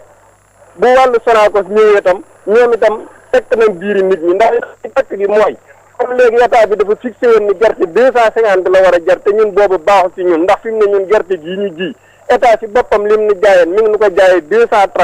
230 kilo bu ne bala nga see jot 71 francs 230 pilis 71 francs lu muy nekk 301 francs yow yaa ngi jënd gerte 301 francs ci état bi muy fukki kilo ak juróom nga béy ko weer noppi mën la jaay ko juróom fukk loolu mooy waxi lan bala maa dee ñu naa seeñaa kum fi neel seeñaa ñun dañoo jàpp ni ñun dafee nekkal kenn xanaa seeñaa ka yataa ko fi teg kon léegi yow 301 na la gouvernement bi jaaye woon te dem la ko jaayee itam jaayul weesu fukki kilo ak ñeent suñ jiw wi ñu jënd suñ bopp ñu ngi ko jënde 425 ja bay ko juróomi weer noppi état ni jaay ko juróom fukk ndax loolu am xel mën na koo nangu ñun wax dëgg yàlla ñun ñi nga xamante ni ñoo nekk ci àll bi bay moom daa mel dañoo considéré wul ndax ñun day am ñooy ñëw ci suñ place di fa wax te li muy wax moom day mel ni ñun bokkut ak ñun li ñuy dund ci àll bi ndax ñun ñu ngi ci jafe-jafe yoo xamante ni kenn mënu la koo wax ministre bi nag moom heureusement yàlla far na ko ci li mu waxal ndax daaw dama ko noonu yow daaw jéeg bi nga xamante ni Covid da ngaa amoon 40 milliards pour bit sa baykat yi léegi Covid bi ñëw ñu ni ci lañ yaakaar nit ñi sukkandiku ñu yokkal la 20 milliards ñun ñu ko wàññil nu kenn ku ne benn kilo 16 kilos ren jii ñu yokkalaat na 20 milliards nga wàññilaat nu ku ne kilo ñu am 14 kilos léegi yow loolu mu ne ma man de loolu mbay mi fan ko yaakaare mooy côté Kaffrine jëm kaw kon nag léegi yàlla dimbali fi ñu yaakaare woon mbay mi moom mbay mi amu fa ren baaxul amuñu mbay dugub ñun amuñu gerte dugub sax lan faragu fi ñëw mais amuñu gerte ba fan yi sax maa ngi xalaata dem si bas ñoom pour gummeen leen ndax moom comme sama mbokkum baykat la boobaa léegi xam naa li mu dégg ne amul gerte tax daanaka mënatumaa dégg si moom dara waaye daal li la waay man di wax ne la wóor ni état moom nii muy doxe moom fi yëg mi ngi koy doxe ne la wóor ni mbay mi moom benn baykat bu ci gis boppam do am man nag diisoo yi ma jël ci ko baykat boo xamante ni yaa ngi bay mooy gerte moom bul ci fabati sab xaalis di ko si def ndax lu benn ni 90 000 ko bëri gu kem soo noppee yow mi ngi lay dikk kilo 450 noppi ñun la jaay ko 250 loolu yënuwul maanaa état si boppam li muy surwaasone di la ko jaay mi ngi la koy jaayee 301 francs te doo si weesu ay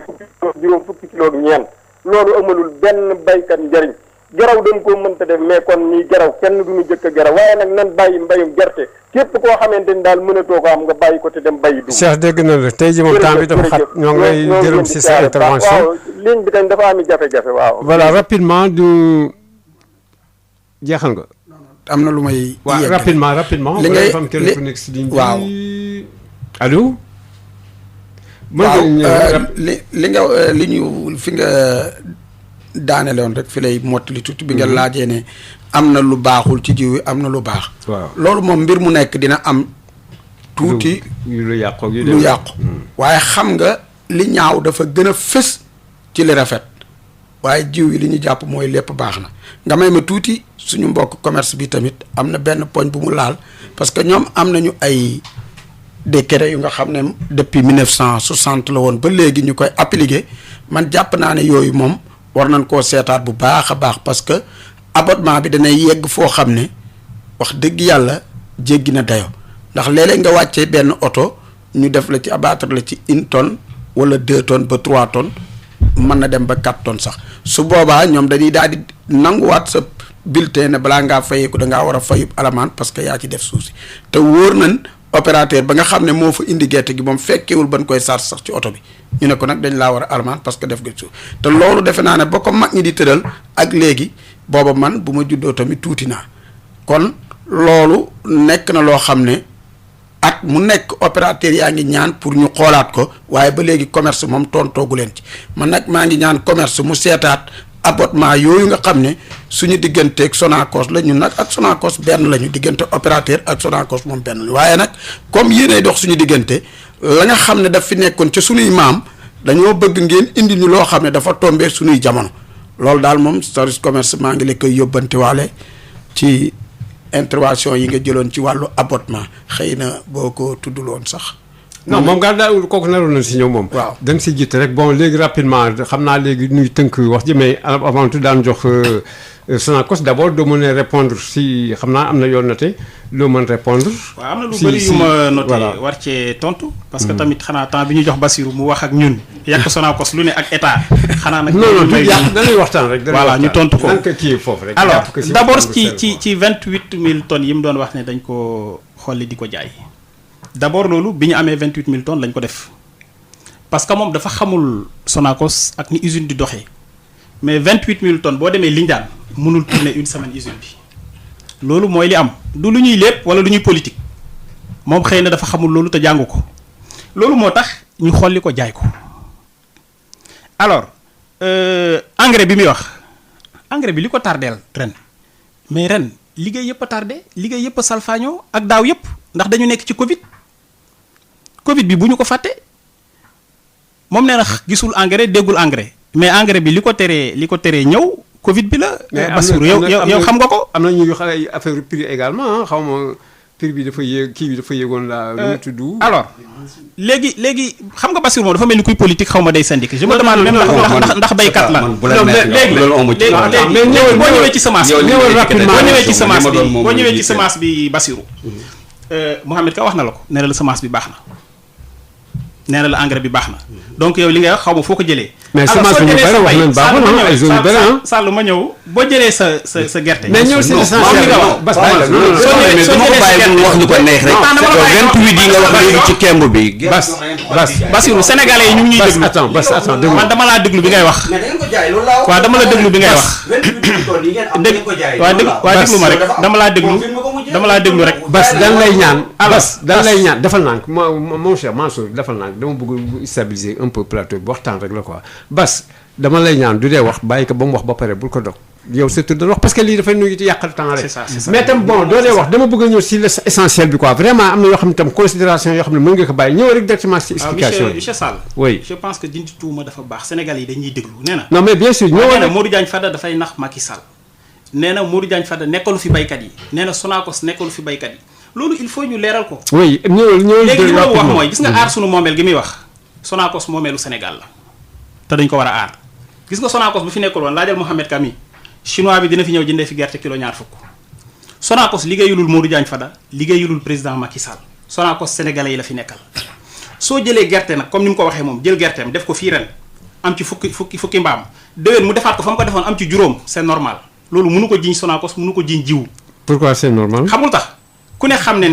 ñun sax ci mbay boo bayee fii ren gerte dañ naan la déwén bay fa dugub suuf da nga koy bàyyi mu noppalu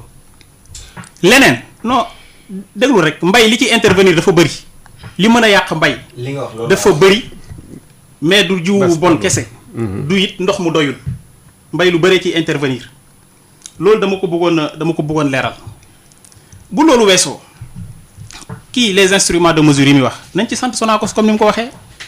nee na instrument de mesure Sonacos yu baax la mais chinois yi fi daan ñëw moom li mu bëgg ne nañ leen bàyyi xam nañ fi ñuy jëndee ak fi ñuy jaayee chinois bi bu ñëwaan moom balance am ñii duñ ko contrôler. pourquoi. amuñu moyen contrôle ko Sonacos kii chinois bi day jël balance am dugal ko ci camion dem ba ci ab village wàcce ko fa jënd li muy jënd yéen ci camion dem. wala mu jox ko chinois yu ñuul yi ñu jëndal ko. ñëw jaay ko. oui donc tey intérêt baykat bi Sonacos la ministère du commerce contrôler balance yi ak poids yi ba mu baax. opérateurs yi Sonacos dafa leen jàppale bu baax bi ñu fixé gerte gi kilo juróom fukk Modou Diagne Fada dafa taxaw mu ne bu kenn jënd lu yées juróom fukk ci biir Sénégal pour éviter loolu. muy fay opérateurs yi seen transport di leen tegal bénéfice mais aussi teg 20 francs ci prix bi kooku day xeex baykat. mais tey lu tax ñu gis nga ñun ñeenti yoon moo ñëw rek monsieur Sall ñeenti yoon ba juróom wër nañ ko biir Sénégal ci nawet bi depuis ñuy joxe jiwu ba ni ñuy jaayee gerte mais gis nga bu ñu demee baykat yi ñuy fekk biir Tamba fekk leen Médina Yoro Fula fekk leen biir Saloum. micro bi fekk leen biir Diourbel Bawol du ñu wax li Bassirou di wax dañuy sant Sonacos gërëm ko sant Modou Diagne Fada. sant président Macky Sall. lan la ñuy wax exactement dañuy wax. jiw wi ñu jot. duñu wax ne baaxul dañ naan jiw wi baax na. oui. te yombalal na leen. te jiw baykat la waat moom moo ko war a denc. sunu maam yi dañ daan denc jiw. jiw dañ koy denc boo bayee ba pare da ngay tànk jiw denc ko mais loolu amatul. bu état bi góorgóorlu jamono jii métti doo dencee jiw léegi bu état bi góorgóorlu di subventionné ñetti yor sa dund jeex. waaw léegi bu état bi góorgóorlu di subventionné. nañ ko saluer. waaw subvention bi dana àgg. léegi nag li ma bëgg a wax leneen bi mooy concept Borchamp bi ngeen doon wax léegi damay bañ ñu jaxase Caro usine ba léegi mu ngi fi opérateur bi mu ngi nii toog bu indee gerte bi ñu fay ko transport am tegal ko bénéfice am gis nga am na ñu doon wax ci filière bi nañu dindi Caro usine Sonacos dem jëndi direct Modou Diagne Fada daf ko bañ gouvernement bi bañ ko parce que dañoo bëgg opérateurs yi li ñu war a am ñu am ko huiliers yi li ñu war a am ñu am ko baykat bi li mu war a am mu am ko loolu mooy organisation exportation nag moom bala nga koy def dafa am loo xam ne da nga koy assurer c'est-à-dire sa jiwu da nga koy denc parce que lu jiwoo jeexul jógu fa mais bu ñu demee ba amuñu jiwu mbay dana naax saay ci Sénégal bu jiwu weesoo huiliers yi dañ leen di assurer seen matière première doog a ubbi exportation bi état bi loolu la def ñu ciy sant nag le président Macky Sall bu baax décision boobu ak gouvernement am parce que loolu mooy sauver mbay mi ci biir Sénégal président Macky Sall boo xoolee ci PAP 2A bi dafa wax ne nañu privilégier transformation gerte gi waxuñu jël ko dem exporter mais nañu privilégier transformation li ñu am yëpp nañ fexe ñuy transformer lenn ci biir réew mi parce que loolu mooy indi yokkute sànq. loolu ku ne xam na ko oui mais c'est vrai kooku c'est vrai mais actuellement on transforme mais boo jëlee sa gerte actuellement. waaw loolu déglu rek ma wax la tuuti boo jëlee sa gerte dama lay wax rek ci niveau bi. gën a non loolu moom c'est la logique moom. nga jaay gerte xott bi kilo bokkuloo boo ko xoolee kemb bi li nga koy jaayee bokkuloo boo ko nalee diwlin bi la nga koy jaayee ak leneen transformation dafa am solo ci réew. oui et puis Sonacos. yéen du ngeen transformé. ay chinois liggéeyuñu fa si dañuy transformé. ah en fait non seulement dañuy transformé am diwlin waaye dañuy jaay rakkal dañuy jaay leneen ak leneen. actuellement li ngeen amee ak sédiment. bon actuellement yéen li ngeen amee si diwlin boo xam ne daaw la woon kooku naka la toll boo xam ne dafa brut mais defe naa sax mënagu leen ko jaay question bi nga ne. actuellement du yéen nga amee diwlin boo xam ne daaw ngeen bu brut boo xam ne daaw ba léegi la non. ñu ngi amee gerte diwlin lan gerte. brut waaw. déedéet ñun gerte bi ñuy nal. ñun gerte bi ñuy nal. oui wala ñu dem jëndi huile brute boo xam ne dañ ko nal fële Touba wala feneen ak feneen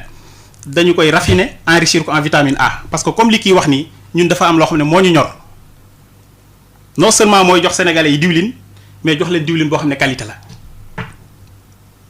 Sonacos ci loolu la nekk. donc fenn si toll actuellement si loolu. non fi mu toll nii ci collecte la ñu toll bientôt dinañ démarrer trituration nal diwlin bi def suñuy activité am diwlin def ko ci marché bi am ràkkal di ko jaay ñiy sàmm ak ñiy defar aliment de bétail ba pare ñu ngi def leneen loo xamante ne si tamit diversification la ñu ngi ci yeneen domaine yoo xamante ne ñu ngi ciy liggéey Sonacos ku ne xam ne dafa deewoon Modou Diagne Fada boru juróom-ñaari milliards la fi fekk fay na ko kuy nax Macky Sall ak dil kii loolu doo ko def. boo léegi man li ma la bëgg laaj ci campagne bi nekk actuellement ak camions yi nga xam ne ñoo ngi toog ñuy wax 400 camions plus de 400 camions et cetera bon ñuy wax ni amagu leen xaalis mais loolu man dama xaw jaaxal tuuti parce que avant campagne da ngeen joxe woon assurance partout. que actuellement waaw attends ma pare si question bi avant campagne da ngeen joxe woon assurance partout que pare ngeen pour jënd lépp. waaw ma ne xam nga signé ak banque mu accordé la ay financement ak mobilisation financement du benn la preuve wax naa la léegi 6 milliards yoo xam ne desoon na ci loo xam ne lebaloon nañ ñu ko daaw ñu mobiliser ko mais li gën a am solo mooy banque wóolu la nga signé ak moom ba mu nangu laa lebal. waaw mais qu'est-ce qui se passe banque moo leen joxul. ndax ñun bi ñuy ñëw nag doxul doon xaas bi président Modou Diagne Fada bi muy ñëw nag da doon fekk banquiers yi ñuy ñëw Sonacos pour di saisir kër ga ak di saisir immeuble bi. waaw mais man actuellement banque donc moo leen joxul xaalis bi mu leen doon jox. non banque mu ngi joxe mobilisation étape par étape la. boo consommé li nga war a consommé benn taux benn pourcentage taux d'exécution. waaw mais kañ leen waaw mais liste kañ leen ko jox est-ce que xam ngeen ko. banque bu lay jox. tey 50 milliards du ko génne rek jox la. oui oui bien sûr liggéey noonu xam nga ko. li mu lay jox dafay xool ndax di nga ko consommé. taux d'exécution yaa xam 50% la 100% la wala dara boo paree mu dolliwaat. quel est le problème donc léegi. ay problème de procédure la kii mu ngi woon ci réunion bi wax na la ko nee na la fii ak fan dinañ ko régler. ma dolli foofu tuuti. non attends daanu ñëw parce que non attendez Bas s'il vous plaît Bas. waaw bi ngeen nekkee kaw. mais bien sûr loolu tax ñu bind 124 000 tonnes yow 124 000 tonnes xam nga ñaata la léegi yow 124 000 tonnes multiplié ko par 300 francs. oui ma jëlal 124 000 nga multiplié ko par 300 francs. mais Bas da ngay jox sa temps du la ko jox parce que yaa ngi kii temps. waaw mais non doon laajte xaalis bi ñaata la defal 124 000 tonnes xaaral rek mu ñuy laaj fan la xaalis bi dugg defal 124 000 tonnes. sëñ Mokhtar lii daa neexul a muñ. xoolal multiplié ko 296.5. xam nga ñaata waaw mais après du ñu nga expliqué du ñu daa expliqué. nga démontré ko. oui ma c'est presque 40 milliards. c'est presque 40 milliards ñuy laaj fan la xaalis bi dugg fii ak quelques jours dinañ amaat 5 milliards yoo xam ne dinañ ñu ko jox ñu continuer fii ak quelques jours. waaw ndax on a compris fii ak quelques jours. Ousmane Mansour doguma la nga dem xoolal Sénégal ñun ñëpp a ko bokk Bassirou. luy defar rek moo ñu fi tax a toog. baykat bi ak Sonacos ñoo bokk Sénégal. waaw Mansour dama yaakaar nag ne yow dafa am leneen loo xamante ne si moo la ñor lu dul Sénégal. bon Mansour s'il vous plaît bon attendez ñu may Mohamed Ka d'abord moom si comité suivi bi la bokk ma fàttali ko suñu bokk auditeurs yi rapidement li nga si bëgg yokk bala ñuy ñëw si commerce parce que commerce am na yu bëri moom tam yoo xam ne war na ko wax. d'accord li mu wax ci mbiru xaalis bi. xam nga soo xoolee début bi amoon nañ xaalis bu fi desoon bi mu jeexee banque yi leen waroon jox LBA rek moom moo ci. mottali rendez-vous boobu ne dina leen jox 5 milliards 5 milliards. léegi nag ci biir 5 milliards yooyu bi ñu ko xoolee ñoom li ñu wax ci comité civil bi moo gis nañ ne 5 milliards yi du doy. léegi naka la ñuy def dañ koy pousse kon ñu jox ko 10 milliards comme ça ñoom ñu mën a continuer li ñu bëggoon def parce que yeneen banques yi ci des yëpp li ñu waxoon ne danañ leen dimbale ba léegi kenn ñëwu ci. wóoluwuñ leen quoi. non parce que nag am nañ garantie mais foofu nga may ma Bas xam naa ne. waroon nañ leen a wóolu ndax nag suñu waxantee dëgg bépp banque boo xam ne banque locale la bu nekk fii ci réew mi wax dëgg yàlla waroo seetaan usine bu mel ni Sonacos wala Copéol parce que nag su usines yooyu dee ñun suñu mbay mii xamuñu fu ñu jëm ak moom ëllëg kon banque yooyu man damay profité dox président ne na leen wax ne ñuy jàppale usines yi nga xam ne ñoo nekk ci dëkk bi parce que usines yi am nañu garanti te usine mi ñooy réew mi moom mooy réew mi kon nañu na leen wax ñu leen di jàppale parce que am nañu garanti niroowuñu ak ab Mohamed Ka rek bu ñëw toog di wax kon banque yooyu daal li comité de suivi bi wax démb mooy la ñu waroon a def moom la ñu def lu dul LBA bi nga xam ne ngeen gën ko xam ci CNCAS ñoom la ñu waxantoon ak ñoom ñu ngi koy def. mais bu njëkk bi sax pôle bancaire moo daan boo xam ne moo daan jàpp si mbay mi foofu nag ginnaaw bu ñu santee président bu baax gouvernement tam dafa travail si loolu parce que bu njëkk ba pôle bancaire moo daan am. voilà mais léegi benn banque dafa mën gérer. d'accord jàmbaar la moo tax damay profité foofu di wax ne président ginnaaw bu ñu ko santee gërëm ko ñu ngi koy ñaan mu gën a jàppale LBA parce que LBA kat. non même pas sax LBA ne yeneen banques yi participer mais comme ñooy dañoo siisu ñëwuñu kay man ki ñëw rek lay mën a wax. loolu moom. xawma lu tax ñëwuñu. on peut continuer waaw léegi. waaw damay profité wax rek. mu jàppale LBA bu baax a baax. parce que mooy jàppale usines yi nga xam ne ñoom la béykat yi yaakaar pour yóbbu fa seen gerte ëllëg mooy jàppale tamit béykat yi nga xam ne maanaam bu nawet jublu see ñoo leen di lebal lu ñu jënde ji aw jiw kon. voilà jërëjëf léegi ñu ñëw si ministère du commerce voilà monsieur Niane defe naa yow également tam am nga si ay points yoo xam ni interpellé na du fekkee mën nga répondre si loolu avant ñuy passer si d'autres questions yoo xam ne dafa concerner spécifiquement sa ministère. surtout affaire kii bi ñu doon wax nu mu tuddati encore affaire exportation yi man foofu vraiment bëggoon naa nga indil ma fa ay leeral ndax man am na information bu ma dégg boo xam ne nu ni ñiy exporter actuellement seen liggéey sax dafa taxaw ndax 26000 tonnes rek nanu amagul si wàllu exportation alors que ñoom seen objectif def naa ay 500000 tonnes la woon ak yu demee nag yooyu ba il paraît que sax ñoom ñoo ngi xalaat ni dañuy def tigga-dégg pour jaay ka à l'extérieur alors que kooku dañ leen ko tere parce que dañu ragal nu bouleverser ñi nga xam ne fii ñoom ñooy def exportation tigga-dégg bi surtout muy ay jigéen ñi ak ñeneen ñi yéen bi yan xalaat ngeen am si yooyu. waaw mais d'abord balaa may ñëw ci affaire exportation. oui je crois que y a beaucoup de. voilà moom laa doon wax léegi ba allez-y. ñëw na fi may ñaan bas nag noo bàyyi. bas bàyyi leen ñu àggale yow daa gis sa tour de kii. ba demal man parfois da ngay gis ñoo xam ne nee nañ ñooy organisation paysanne yi di wax ci seen tur waaye nga am ñeneen ñoo xam ne da ngay tase ci ay rencontre ak ñoom di séq ak ñoom ay jataay pendant presque def nañu au ministère de l'agriculture ay joutes intellectuelles ay réflexion mu am comité boo xam ne exportation la ak transformation am boo xam ne am comité boo xam ni voilà am beneen comité boo xam ne bii semence la am comité boo xam ne financement la ñu liggéey ci pendant des jours et des jours def une conclusion acteurs yi fa nekk yëpp ñuy am loo xam ne moom la ñuy wax donc li ñuy wax parfois dafay xaw a woroo ak Cheikh Bass li muy wax man daf may xaw a jaaxal lool. rapidement il nous reste quelques petites minutes. allez-y. donc pour évacuer moom question bi loolu lu ma jaaxal la mais beneen bi mooy ki nga xam ne moo woote woon daf ci am lu mu wax loo xam ne boo ko xoolee ci réflexion daanaka kuy naxaate la mooy da nga ni yow 300 francs xawma la ñu état di jaayee semence ba noppi wëlbatiku wax ñu nee na ñuy jaayee kilo gerte à 250 francs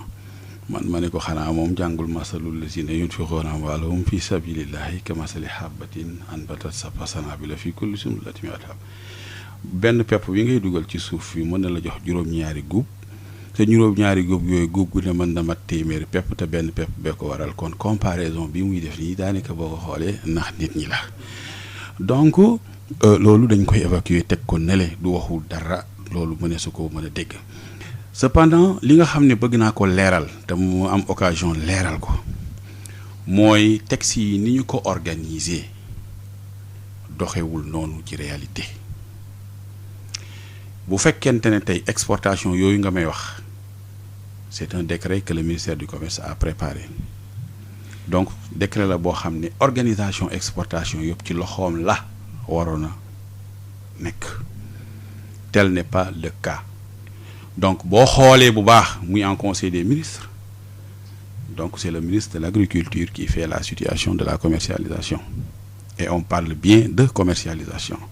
à la fois collecte bi comme les exportations mooy la maanaam njënd mi ak njaay mi ministère de l'agriculture moo koy wax loolu rek déjà am xel daf ko desee mën a comprendre bu baax gannaaw bu ñu amee ministère buy jaay ak jënd ay affaire commerce waaye looy gisee donc léegi si biir loolu looy gisee affaire exportation moom maa ngi ñëw aussi il faut que ma am benn fil bu conducteur dans ma pensée donc mooy ni filtre bi nga xam ne tey dañ ko war a teg pour koo xam ne étranger la ñu am fu ñu ko yemloo ministère du commerce moo ko mën ndax moo yor dispositif bu ko mën. est-ce que loolu am na ñoom fu nekk nuy dugg dañ la mos a tool je vous dis que déggoo li ma la wax dama la ne. dégg naa ko kay au plan matériel su ñu demee ci organisationnel ñun. on fait partie d'un comité interministériel de suivi des exportations. Mais c'est un comité qui loge au ministère de l'agriculture. Ministère de l'agriculture mooy organiser les exportations. dégg nga am na nag ñu ciy intervenir comme ñun ci suñu bulletin de vérification et de conditionnement bi waa douane waa DPV nga xam ne seen certificat phytosanitaire bi et cetera mais dama la ni boo jëlee décret yëpp boo ko jëlee wàllu importation comme wàllu exportation texte yi commerce la ko jox et dans la réalité demee wut noonu loolu laa bëgg a souligner ba mu leer naññ ba ñu xam ni c'est pas le ministère du commerce qui organise la commercialisation de la région alors que ce ministère là boo xoolee décret yi ak lépp lu jëm ci wàllu texte moom la ko jox. léegi nag kañ léegi kañ la ñuy migrer foo xam ne ministère du commerce la mu yeeloo te ay texte jox ko te président bi jiite conseil des ministres décret yi président sa ko signé président ko signé am kii donc kañ la ñuy jëm ci loolu man li nga xam ne d'accord naa ko mooy li nga wax ci décret yu yàgg yeeg tout ça wax nañ ko ci suñu liggéey yi xam nañu ni dañoo war a def refonte des textes situation bu am solo bi mais toilettage boobu noonu ñaari ministères yi ñoo ko séq mais dama bëgg ñu bàyyi xel ni lépp lu jëm ci importation ak lu jëm ci exportation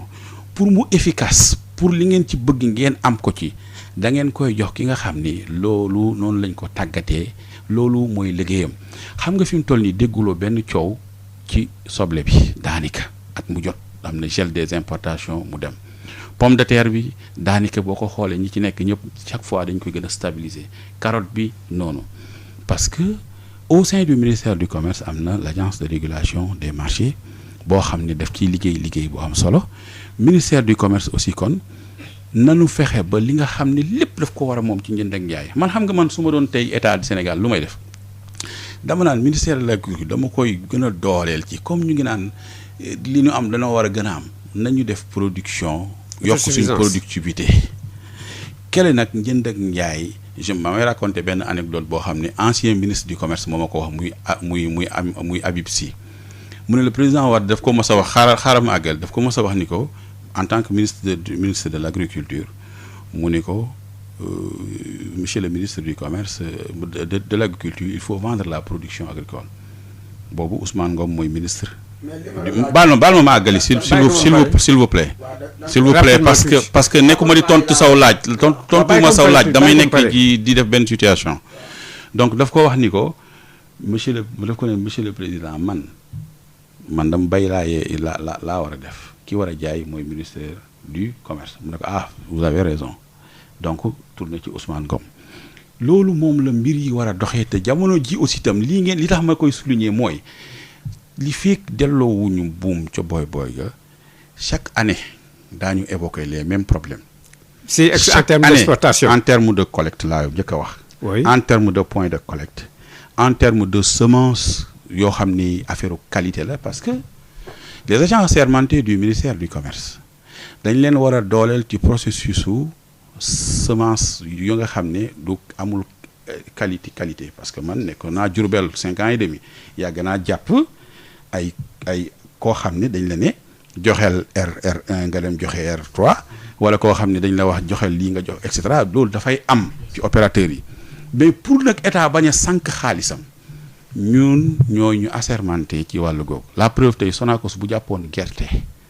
gendarmerie bu jàppoon ay gerte wala ay camion juróom fukki camion tey du ko yóbbu fenn fu dul ministère du commerce parce que le contentieux économique dénouement bi ci commerce la mën a. waaw mais Touba li ma gisee j'ai compris li ngay expliqué là bon man kay li ma jaaxal rek mooy nu loo xam ne seen liggéey la ñu jox ko ñeneen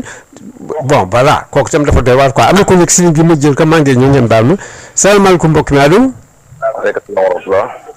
allo. asalaamaaleykum. sëñ bi maaleykum salaam na nga tudd ak fay wootee. Ibou Thiam la. waaw Ibou Thiam ñu ngi lay déglu. syndicat cultivateur maraîchers éleveurs. ñu ngi lay déglu yow Nioro. di déglu Touba Niane. waaw. di ko gërëm di ko sant. di nuyu Bassirou Ba. waaw da ngay du fekkee rajo bi da ngay fay rajo bi kañ benn yoon rek allo. ma ne man la nuyu Bassirou Ba. waaw rajo bi fay nga ko de waaw. waaw fay naa ko di defee lu jotaay bi. waaw jërëjëf. xëy na ni mu war a doxeewu ko. baykat yi kontaanuñ moom. defoon nañ ay atelier nag ministère man mii bokkoon naa ci ñi ko doon def. te tënkoon nañ lu waroon a mën a jëriñ baykat te foofa. waaye tey exporté yi ni yéex a duggee ci terrain bi moo tax jafe-jafe am. ci wàllu jiwu nag ci ma dégg muy wax yaakaar naa bu ne semence qualité lañ joxe. xëy na moom dafa am ci côté yu mu amee waaye bëri na foo xam ne yi semence bi ñu joxe amul qualité. lépp baaxul na ku ko wax da ngaa féetee waaye lépp baax na ku ko wax da ngaa féetee ñun nag dañu tëddee njaaxaanaay mooy réew mi fi mu toll baykat am na jafe-jafe ci gerte gi mbay ndax it nag la Aliou Dia waxoon daf ne lambi jin la fokk xam ko jommi ndeke baykat mooy jommi ñun waxtu wi ñu toll suñ gerte yi bën na te gisuñ fuñ ko jaayee Sonacos yaakaar naa fi ne nii ëpp na 3 semaines yoo xam ne facture xaalis mu mën a génn kon lu mel noonu su amee jafe-jafe dafa am ci biir filière bi mais ñun dañuy gërëm ñi nga xam ne tey ministre commerce jël na leen teg leen fi muy ko mel ni Touba Niane moomu nit ku ragal yàlla la te dëgg rek lay wax dama d'accord ne nag nit ki lu métti métti bu ngeen nekkee da nga wax dëgg te yàlla tax ñun bokkoon nañ ci atelier yooyu doon ko wax te lañ doon taxaw baykat lañ doon taxaw te gis nañ ne jafe woon na suñ diggante ak opérateur te atelier boobu amoon na jiwu amoon na transformation kon nag bu loolu amee ministre bi def na li ko war ñun def nañ li ñu war ñun acteurs yi wante li ci nga xam ne mooy Sonacos muy Fada man moom laa sikk moom laa teg uma ji kon buñ taxawee di gërëm Macky Sall ci gerte gii ren dañ ko bëgg a yàqal mais Macky Sall baykat yi gërëmuñ leen li am ci gerte gi ñun daaw kilo 300 lañ déparé ren 225 la ñu koy jëndalee bi Fada di wàññi gerte gi xam nañ lan moo taxoon Fada wàññi ko commerçant yi ñëw tuuxu ndax benn kilo gerte bu nekk bërigo gerte bu ne ñu ngi ci am juróom-ñetti téeméer ak fanweer kooku nag nga koy amee ci bénéfice si bu boo ko bu arrivé 250 nga jëndee ko yow nga dem di ko jëndee 225 ci àll bi loolu dafa ñaaw kon commerçant yi ñoom ñoo baaxut suñ baaxoon dañ ko jëndee prix bu baax ci biñ fixé ci baykat bi mais duñ ko jëndee prix bu bon bii ci baykat bi ba pare dem di ko jaay bugg a am fukk dërëm ak ñett ci benn kilo loolu métti na loolu jafe na comme émission bi dafay jeex ñu ngi gërëm ñëpp ñu ngi. waaw Ibou Thiam Ibou. damay bëgg laaj benn question mais ana Chinois yi daan ñëw foofu di jaay jënd gerte ay 320 ak yu demee noonu. Chinois mosta jëndante ak ñun si ñun ñii ñooy dem ci àll bi jëndante ak baykat yi Chinois yooyu dañoo tëjoon dëkk bi mënuñ fi dikk biñ dikkee Chinois yi tey liñ bay ci gerte amul ku ko mën a jënd fi ñu toll nii gerte gaa ngi fees dell ci àll bi leen li bënn na li mu doon xott tey li fi yàqu ci àll bi kenn mënu la wax nu mu toll tey gisuñ Chinois ndax tey boo gisee benn conteneur mu yeb tey ba ñu seen benn conteneur yeb Ndarabe Escale nga xool lu mat junnee ton a ngi tëdd kon gerte gi ren du jeex ci àll bi ndax Sonacos mënu ko jënd réew mi liñ bay Sonacos mënu ko jënd Sonacos kese mënu ko jënd te problème bii moo amoon ci Ablaye Wade ba mu andi fii Karo Usine moo rey baykat yi li rey baykat yi nag ñun xam nañ ko kon nag problème bu amee nañ ko wax nit nag bu taxawee di wax dëgg muy Touba Diagne moom dëgg rek lay wax man de atelier yi ñu def muy 4 atelier dëgg laa ko xamal dëgg laa ko déggal te dëgg nitu jàmm la kon moom lu mel noonu bu amee ci ministre commerce dama ne baykat bi agriculture bu bayee ba pare na bàyyi commerce mu commerce ñu ko chef commerce ak finance ñoom ñu régler situation boobu mais ministre bi def na li ko war président def na li ko war mais acteur bi nga xam ne tey mooy directeur Sonacos nag farab mbir ma yàqoo ñun daal Fada lañ gërëmu tey gërëmuñ ko suba ndax Fada ni mu doxalee ñun neexul ñu arrangé wuñ ñu. Voilà, merci beaucoup Ibou Thiam Nioro ma dellu soit rapidement si. waaw très rapidement. voilà mais surtout man bëggoon naa quand même. ma yeggali par rapport ak question bi mu posé. waaw mais rapidement parce que il faut nga tënk waaw man ci abattement yi nga wax. waaw. abattement yi expliqué woon nga ko man je préfère nga ñëw si affaire par exemple exportation yu chinois yi ndax abattement yi. bon comprendre nañu affaire bi ni mu expliqué wu ko. bàyyil mu leeral ko moom. mais rapidement. non abattement yi li ma ci wax du gudd. li ma ci wax naa ni mënta ñàkk état dox diggante ñiy jënd ak jaay muy benn. mais yow bu fekkente ne suivre nga bu baax ak at yi weesu. xam nga ni ministère du commerce daanaka daf leen di bàyyi ngeen waxtaan ci seen biir. su ngeen juboo ci benn taux boo xam ne accepté na ko. daanaka mën naa ni loolee lay doxal ci biir usines yi. loolu man nekkoon naa Jurbel xam naa lu mu doon. donc ni nga ko sévéralee nekkatul noonu. kon loolu page bu ñu tourné la en attendant la refonte des textes loolu laa ci bëgg a wax beneen bi mooy fu ma dem fu ne wax naa ni suñu bëggee lii ñuy def nii muy diggante natt ak peese ñu di ko teg ci yoon te di ci dimbali baykat bi dañuy nangu ñëpp tënku ci yoon mooy lan nanu fexe ba li nga xam ne moo manqué muy appareil de criblage bi parc bi ñu renouveler ko ba nga xam ne dañuy mën nañ def partenariat ak Chine wala ñeneen. maanaam ba baykat bi setal gerte gi muy jaay. ba nga xam ni. baykat bi boo ko ni ko. setal gerte gi dana la ne fan laa koy setalee. parce que gerte boo koy jaay doo ko jaay ak ay tilim da nga koy jaay mu set ngir ki koy jënd itam moom itam mu mën ci am loola te loolu kenn mënu koo doxal lu dul état te ci aw dëgg la ko mën a teg waaye bu dee ay appareils yi setale amu fi su boobaa day mel ni. baykat bi di nga ko teg loo xam ne wala jëndkat bi di nga ko teg loo xam ne kenn ku ci ñoom dafay waroog esprit bi nga xamante ne moom lañ bëgg moo tax soo bëggee assurer la loyauté des transactions da ngay fexe ba appareil yooyu mu disponible te tumuranke na ci àll bi te depuis bi yàgg renouveler wuñ ko. maintenant chinois yi ngay wax ni yow dañoo yor ay balance dugg ci biir te contrôler wuñ leen loolu moom dama koy récuser li nga xam ne moom laay wax mooy loi bi ñëpp la fi nekkal. décret yi ñëpp lañ fi nekkal maanaam chinois boobu bu dee daa bokk basculam buñ ko jàppee it daañu ko teg loo xam ne dana xam ni mook sénégalais bu bokk loolu te jaarul ci yoon ni ñu koy tegee ci yoon rek lañ koy teg ñun xamuñu chinois xamuñu keneen li ñu xam rek moom mooy yoon wi nga xamante ne moom nga war a jaar nga jaar ci. maintenant léegi je ne sais pas la question par rapport aux exportations. waaw mais chinois yi ñu doon wax léegi la mais chinois yi mais ñëpp wax nañ chinois yi dañuy dem directement samp sa baykat gi sa toolam jënd fa yëpp si kiiwam daal di dem. kooku kañ loo xam ne xam nga man dama répondre à la question. non j'ai compris li nga wax mais seulement. li ma la wax mooy. dañ ko gisul daal bari mais dañ ko yàgg wax de. waaw loolu yàgg nañ koo wax. te même ñi nga xam ne ñoom ñooy exporté sax dañ koy wax. yàgg nañu wax ni. chinois yi dañuy dem di jëndi man kenn weddiwuma ni chinois dana dem ba ci àll bi di jënd gerte. am na chinois bi am na bu ñuul gaa. mais li may xam daal mooy chinois yi lu ñu am fii ci réew mi ay sénégalais lañ ko àndal. bien sûr defandoo ko ñoom. oui. léegi nag ñun ak ñii direction bu ñu bëgg a jël dañuy toog tënku ko te loolu ay texte d'abord yi muy xarab. texte yooyu ñoo ko mën a tënk ba dugal ci biir li sa xalaat ñëpp di ci mën a dox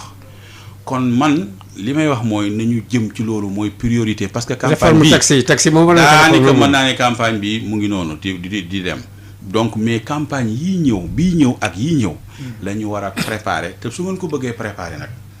léegi ñoom ñu doon nekk acteurs yi nekk foofu yëpp koo ci waxal ci coulisse bi mu ne la commercialisation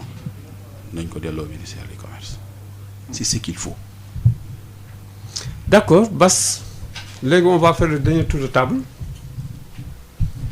D'abord par rapport yi woote ak également du fekkee ne am na ay réponses yooyu apporté. waaw maa ngi gërëm dèjà ñaan ñu woote mooy Cheikh Ndiaye bi ñu wax Bombali mu ngi yaa ngi wax comme li mu calculé ci prix bi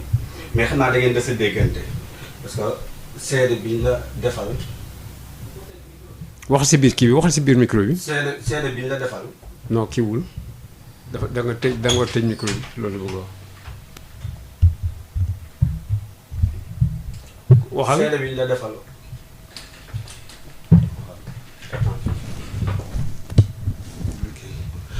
seede bi ñu la defal bi la Ibou defal noonu lañ ko seedalee ñun te kuñ meen la daf la bëgg a wax ne dafay jafe trop ni ngeen di jëlee prix wu gerte ci réew mi di ko jëndee baykat nekk fi diire ba muy dem di luye ji suufam ruuj ba muy jiw gerte ba muy ji maanaam gerte bi ni mu koy jëndee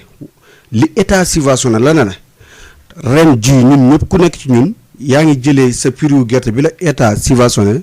200 francs wala 200 yu teg bu dee ci kemb bi mu ngi nekk 440 francs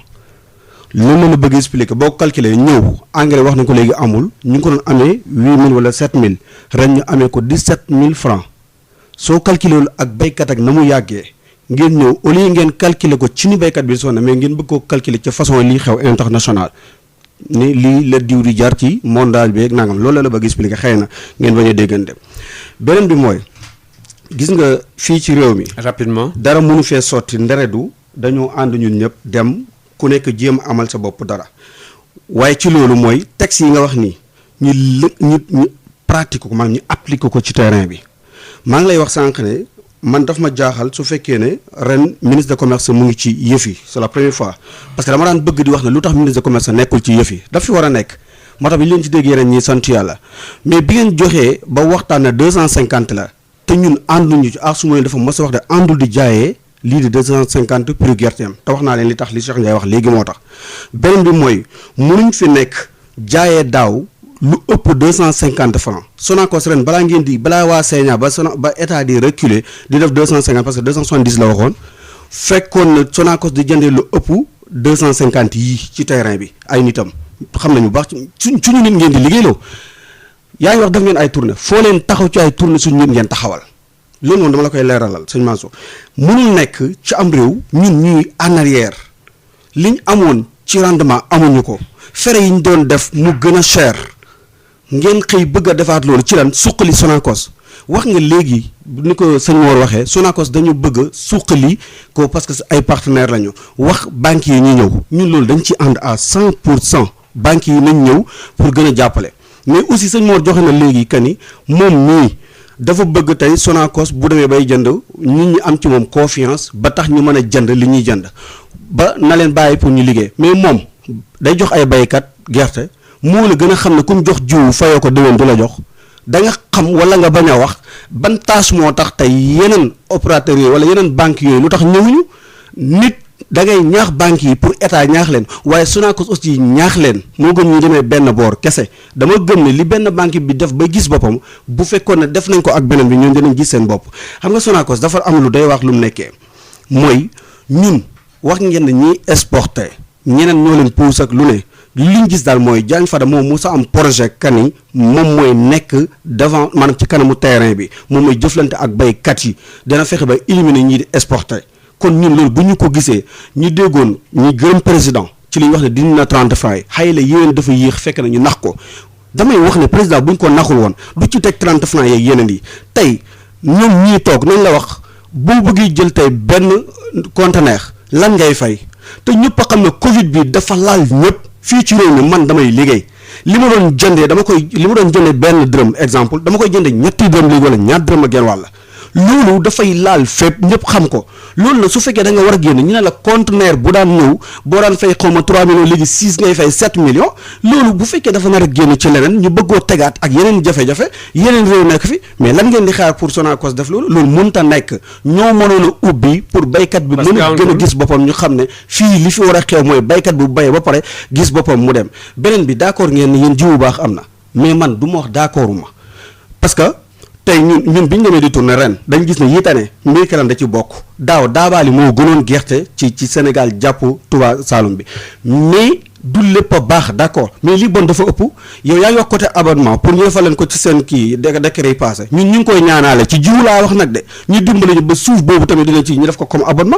jiwu léegi avortement parce que ñun ñoo tiim jiwu boo xam ne ñaar fukki kilo suuf moo fa nekk ci loo xam ne 50 kilogrammes la war a nekk kon ñun tam ñu ngi koy ñaan ci côté jiwu rek te jiwu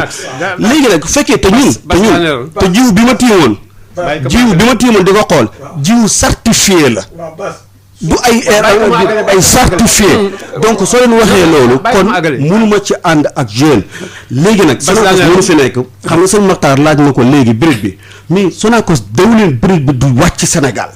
raclette bi nga xam dañ koy indi àndale ko ak beneen produit maa ngi ko bindi fii xaw ma forgoo xaw ma lañ koy àndal raclette boobu am États-Unis lay jëm xaalis bi wax tàll lañ koy jëm gis nga suuf bi gën a bon ñu koy wax ñoom la ñu jël àndale ko ak blé bi xotti gerte bi ñu koy def fële amul dara loo xam ne mu ngi laal dara ci Sonacos respecté wuñ baykat yi respecté wuñ seen liggéeykat yi respecté wuñ ñi nga xam ne sax mooy état suñ continuer di def lu ba pare dañu jox produit boo xam ne wax nga ko léegi ñu ngi teg ci marché boo xam ne seen diwlin yooyu mënta fexe amul communication defuñu promouvoir yëf yi parce que man su ma sañoon waa dëkk bi dañuy lekk liy jógee ci dëkk bi mais da ngeen di defar qualité ba pare. fexe mu am ay annonce ak yëpp bi ci des bay ma daane si damay daane ren li xew ba opérateur yi ba ñu ñëw ba ñuy exporté ba ñu ñëw ma wax leen ne lim ñu coûté baykat yi 120 milliards la te Sonacos moo def pexe boobule. ñii di Sonacos yi 76 milliards 800 millions la waa opérateur yi lekk ci ñun ñii di seen suq yi di jënd ji ci ñun 225 230 francs ñooñu ñu ngi lekk ci ñun 40 milliards ñun baykat yi lii ba kañ te bu jiwu jotee li ngeen ñu jox ñun état li ñuy jox ci jiwu engrais yëpp mu ngi toll ci bu ñu ko yokkee ren 60 milliards 40 milliards la daan doon léegi xëy na yéen jël leen seen jiwu te ngeen bàyyi bu ne ñu wàccee ñu mën a jaay suñu gerte. Bas s'il vous plaît Bas jeex na bon léegi Sonacos dafay tëj. Rapidement temps bi jeex na mais dañ lay bàyyi quand même nga répondre vas-y. alors li ma bëggoon leeral mais rapidement quoi tënkal rek. li ma bëggoon leeral mooy la production bi ñuy wax ne li ñu produire Sonacos mënu ko jënd mu toll ci 1,6 million tonnes wëlbatiku ne gerte amut dafa paradoxal gerte amut ba pare ne li ñu produire Sonacos mënu ko jënd alors. daaw 1,8 million tonnes la woon ren besu 200 000 tonnes moo am mu des 1,6 million tonnes. gerte am léegi nag dafa ruube fii dafay am fii du am mais raison bi comme ni ma ko waxee woon mënuñu wax ne jiwu bi la facteurs yi intervenir ci biir production bi dafa bëri. leneen li mooy le prix Sonacos du moo koy fixé Sénia mooy def proposition gouvernement validé Sonacos ku bokk ci comité bi doon préparer prix bi di nga xam ne Sonacos jàpp na. pour que prix bi yéeg loolu laa ciy wax alors bi ñu ko fixé aussi 250 Sonacos daf ci teg 20 francs muy 270 wax opérateur bi ne ko bul jënd lu yées 250 opérateur bi mënoon na jël 20 francs yi séddoo ko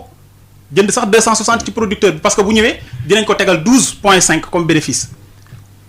te dinañ ko fay transport am donc Sonacos gàcce ngaalaama état gàcce ngaalaama bu ñu def un mauvais procès li ma la wax ni mooy réalité bi sur les abattements aussi Sonacos jëndul suuf. jëndul xeer jëndul ngooñ kii wax na ko produit bu ñu bëggee diwlin boo xam ne qualité la il faut gerte bi ñuy am nekk qualité processus de production bi yëpp nekk qualité parce que aussi Sonacos dafay utiliser courant di utiliser ndox di fay ay salaire di def conditionnement ak leneen alors donc loolu ni ñu koy régler rek wax na ko criblage intégral la baykat bi na nangoo taaraar kii tamit bu ñëwee fële indi gerte bu set ñu dindi abattement bi xaalis bi fan la dugg 124 000 tonnes soo ko multiplier c'est presque 40 milliards donc Sonacos indi na xaalis Sonacos jënd na gerte producteurs yi loolu rek laa bëggoon wax maa ngi leen sant di leen gërëm. voilà merci beaucoup kan moo sëñ Mor mooy tëj rapidement boobu. ndax Mor mooy tëj. peut-être li may mujjee rek mooy la philosophie. rapidement oui rapidement. xam nga dafa am loo xam ne. suñu dafa jeex plafond lañ tey ci boutique. prix boo xam ne waroo koo gas muy 250 francs yi nga xam ne moom la état fixé ci gerte. loolu nag mu li muy fi wund mooy sañ ngaa jëndee même million. baykat bi sañ na jaayee gerte prix bu ko neex te mu weesu 250 waaye ki nga xam ne moom mooy dem ci moom dañ koo araftu ni ko kookee daa newoon ci naaj bi daa sonn waroo jëndee ci moom lu yées 250. kon képp ku koy def tam dama leen di wax li ngeen di def lu simple. rapidement. fa nga ne dana am service du commerce bu fa ne départemental. wala régional. da ngay dem foofu nga ne leen diw sangam mi ngi def luy tudd mbapat. boo joxe référence ak yëpp. su lii ma lay wax bu fekkente ne amuloo ci lu la kii man su ma paree léegi jox la sama numéro ba faa ma ko waxee man ma répercutel la ko ñooña. ñu ñëw réglel la problème bi fa saasa parce que pratique de prix illicite la boo xam ne état du ko nangu. normalement. kon loolu la ñu teg pour défendre baykat bi. on a compris kenn amul sañ-sañu. jaay jëndee en deçà de 250. bon baykat yi dégg na la léegi yaay tëj jeex na am nañu ko 30 secondes nga baal ma. tey moom li ngeen liggéey dafa bari trop da ngeen war jaar sax service commercial. d'accord aywa xam naa damay sant ñi ma nekkal ci plateau bi di sant tamit mbokk yi nga xam ne ñu ngi déglu wante dama ci jiital nag waa Ndoukoumane di waa commune Jaamal bi nga xam ne wax dëgg yàlla wóoruwaat nañ ma ba dénkaat ma commune bi dama leen di sant bu baax di leen gërëm di sant tamit suñu bokk Sonacos yi wax dëgg yàlla ca njëlbeen ga ba léegi ñoom ak coppéol bu ñu fi nekkuloon mbir mi dina métti ndax ñi nga xam ne ñooy yóbbu gerte gi lan moo leen tee yóbboog lu tax ñëwuñu loolu moom ñun xamuñu ca dara waaye li wette wóor ñii moom ñu jàppale baykat yi ren lañu. loolu xam ngeen si dara il paraît que non seulement xaw ma ay Chine ak yooyu dina am si gerte dafa bare ak yu demee noonu yooyu. waaw loolu moom yaa ko wax. waaye ñoom comme yéen wax nañu que seen réunion. comme bon mbokk ñu leen di gërëm di leen sant bu baax a baax. voilà Mohamed Ka bi nga xam ne moom mi ngi bokk si vraiment commission bi nga xam ne ñoom ñoo amee suivi moom ngeen doon dégg noonu léegi moo jeexal kàddu gi ñu koy gërëm également si teewaayam ki nga xam ne également mooy Mansour Ndiaye nekk direction générale bu Sonacos su amee en charge li nga xam ne mooy mbirum qualité bi également moom tam ñoo ngi koy gërëm def naa dégg ngeen li nga xam ne moom tam expliqué nekk fii ci li nga xam ni moo doon suñu ay kumpaak ak yi nga xam ni moo jaaxaloon nit ñi si wàllu campagne bi nu mu demee également tam tey jii ñoo amoon service du commerce def naa loolu comme nekkoon initiative bu baax le commerce ñoom wane nañ sax que ñoom affaire bi ñoo ko war amee loolu di man kay li ma jaaxal rek mooy lu tax lu bàyyi ñoom tam seen yëf daal di ko bàyyi ministère de l' agriculture mu leen di nax rek yéen itam bon donc ñoom ki leen teewaloon fii mooy Touba Niane ñu lay gërëm yow commissaire aux enquêtes économiques nga nekk service régional du commerce également bon Bassirou Ba moom mooy président Aar Sunu Moomeel moom nag nee na moomeel la moom daf ko bëgg a aar te dégg ngeen moom tàngatam moom si micro si table bi bon nag yow yaa ngi aar yéen ñëpp ñu leen di gërëm yi yëpp defe naa ñu leen doon dégg itam am nañ kontaan parce que quand même leeral ngeen mbir yi te loolu rek nañ si soxla woon quoi mi ngi noonu nag waaye moom lenn moom dafa am gerte moom foo ko tudd moom si waxtaan moom foofu dafay tàng jëpp voilà Alassane Wade moo nekkoon si partie technique bi ñu koy gërëm également Makhtar Sall doon leen présenté seen émission waar wi di leen jox daje incha allah beneen àllarba jërëjëf.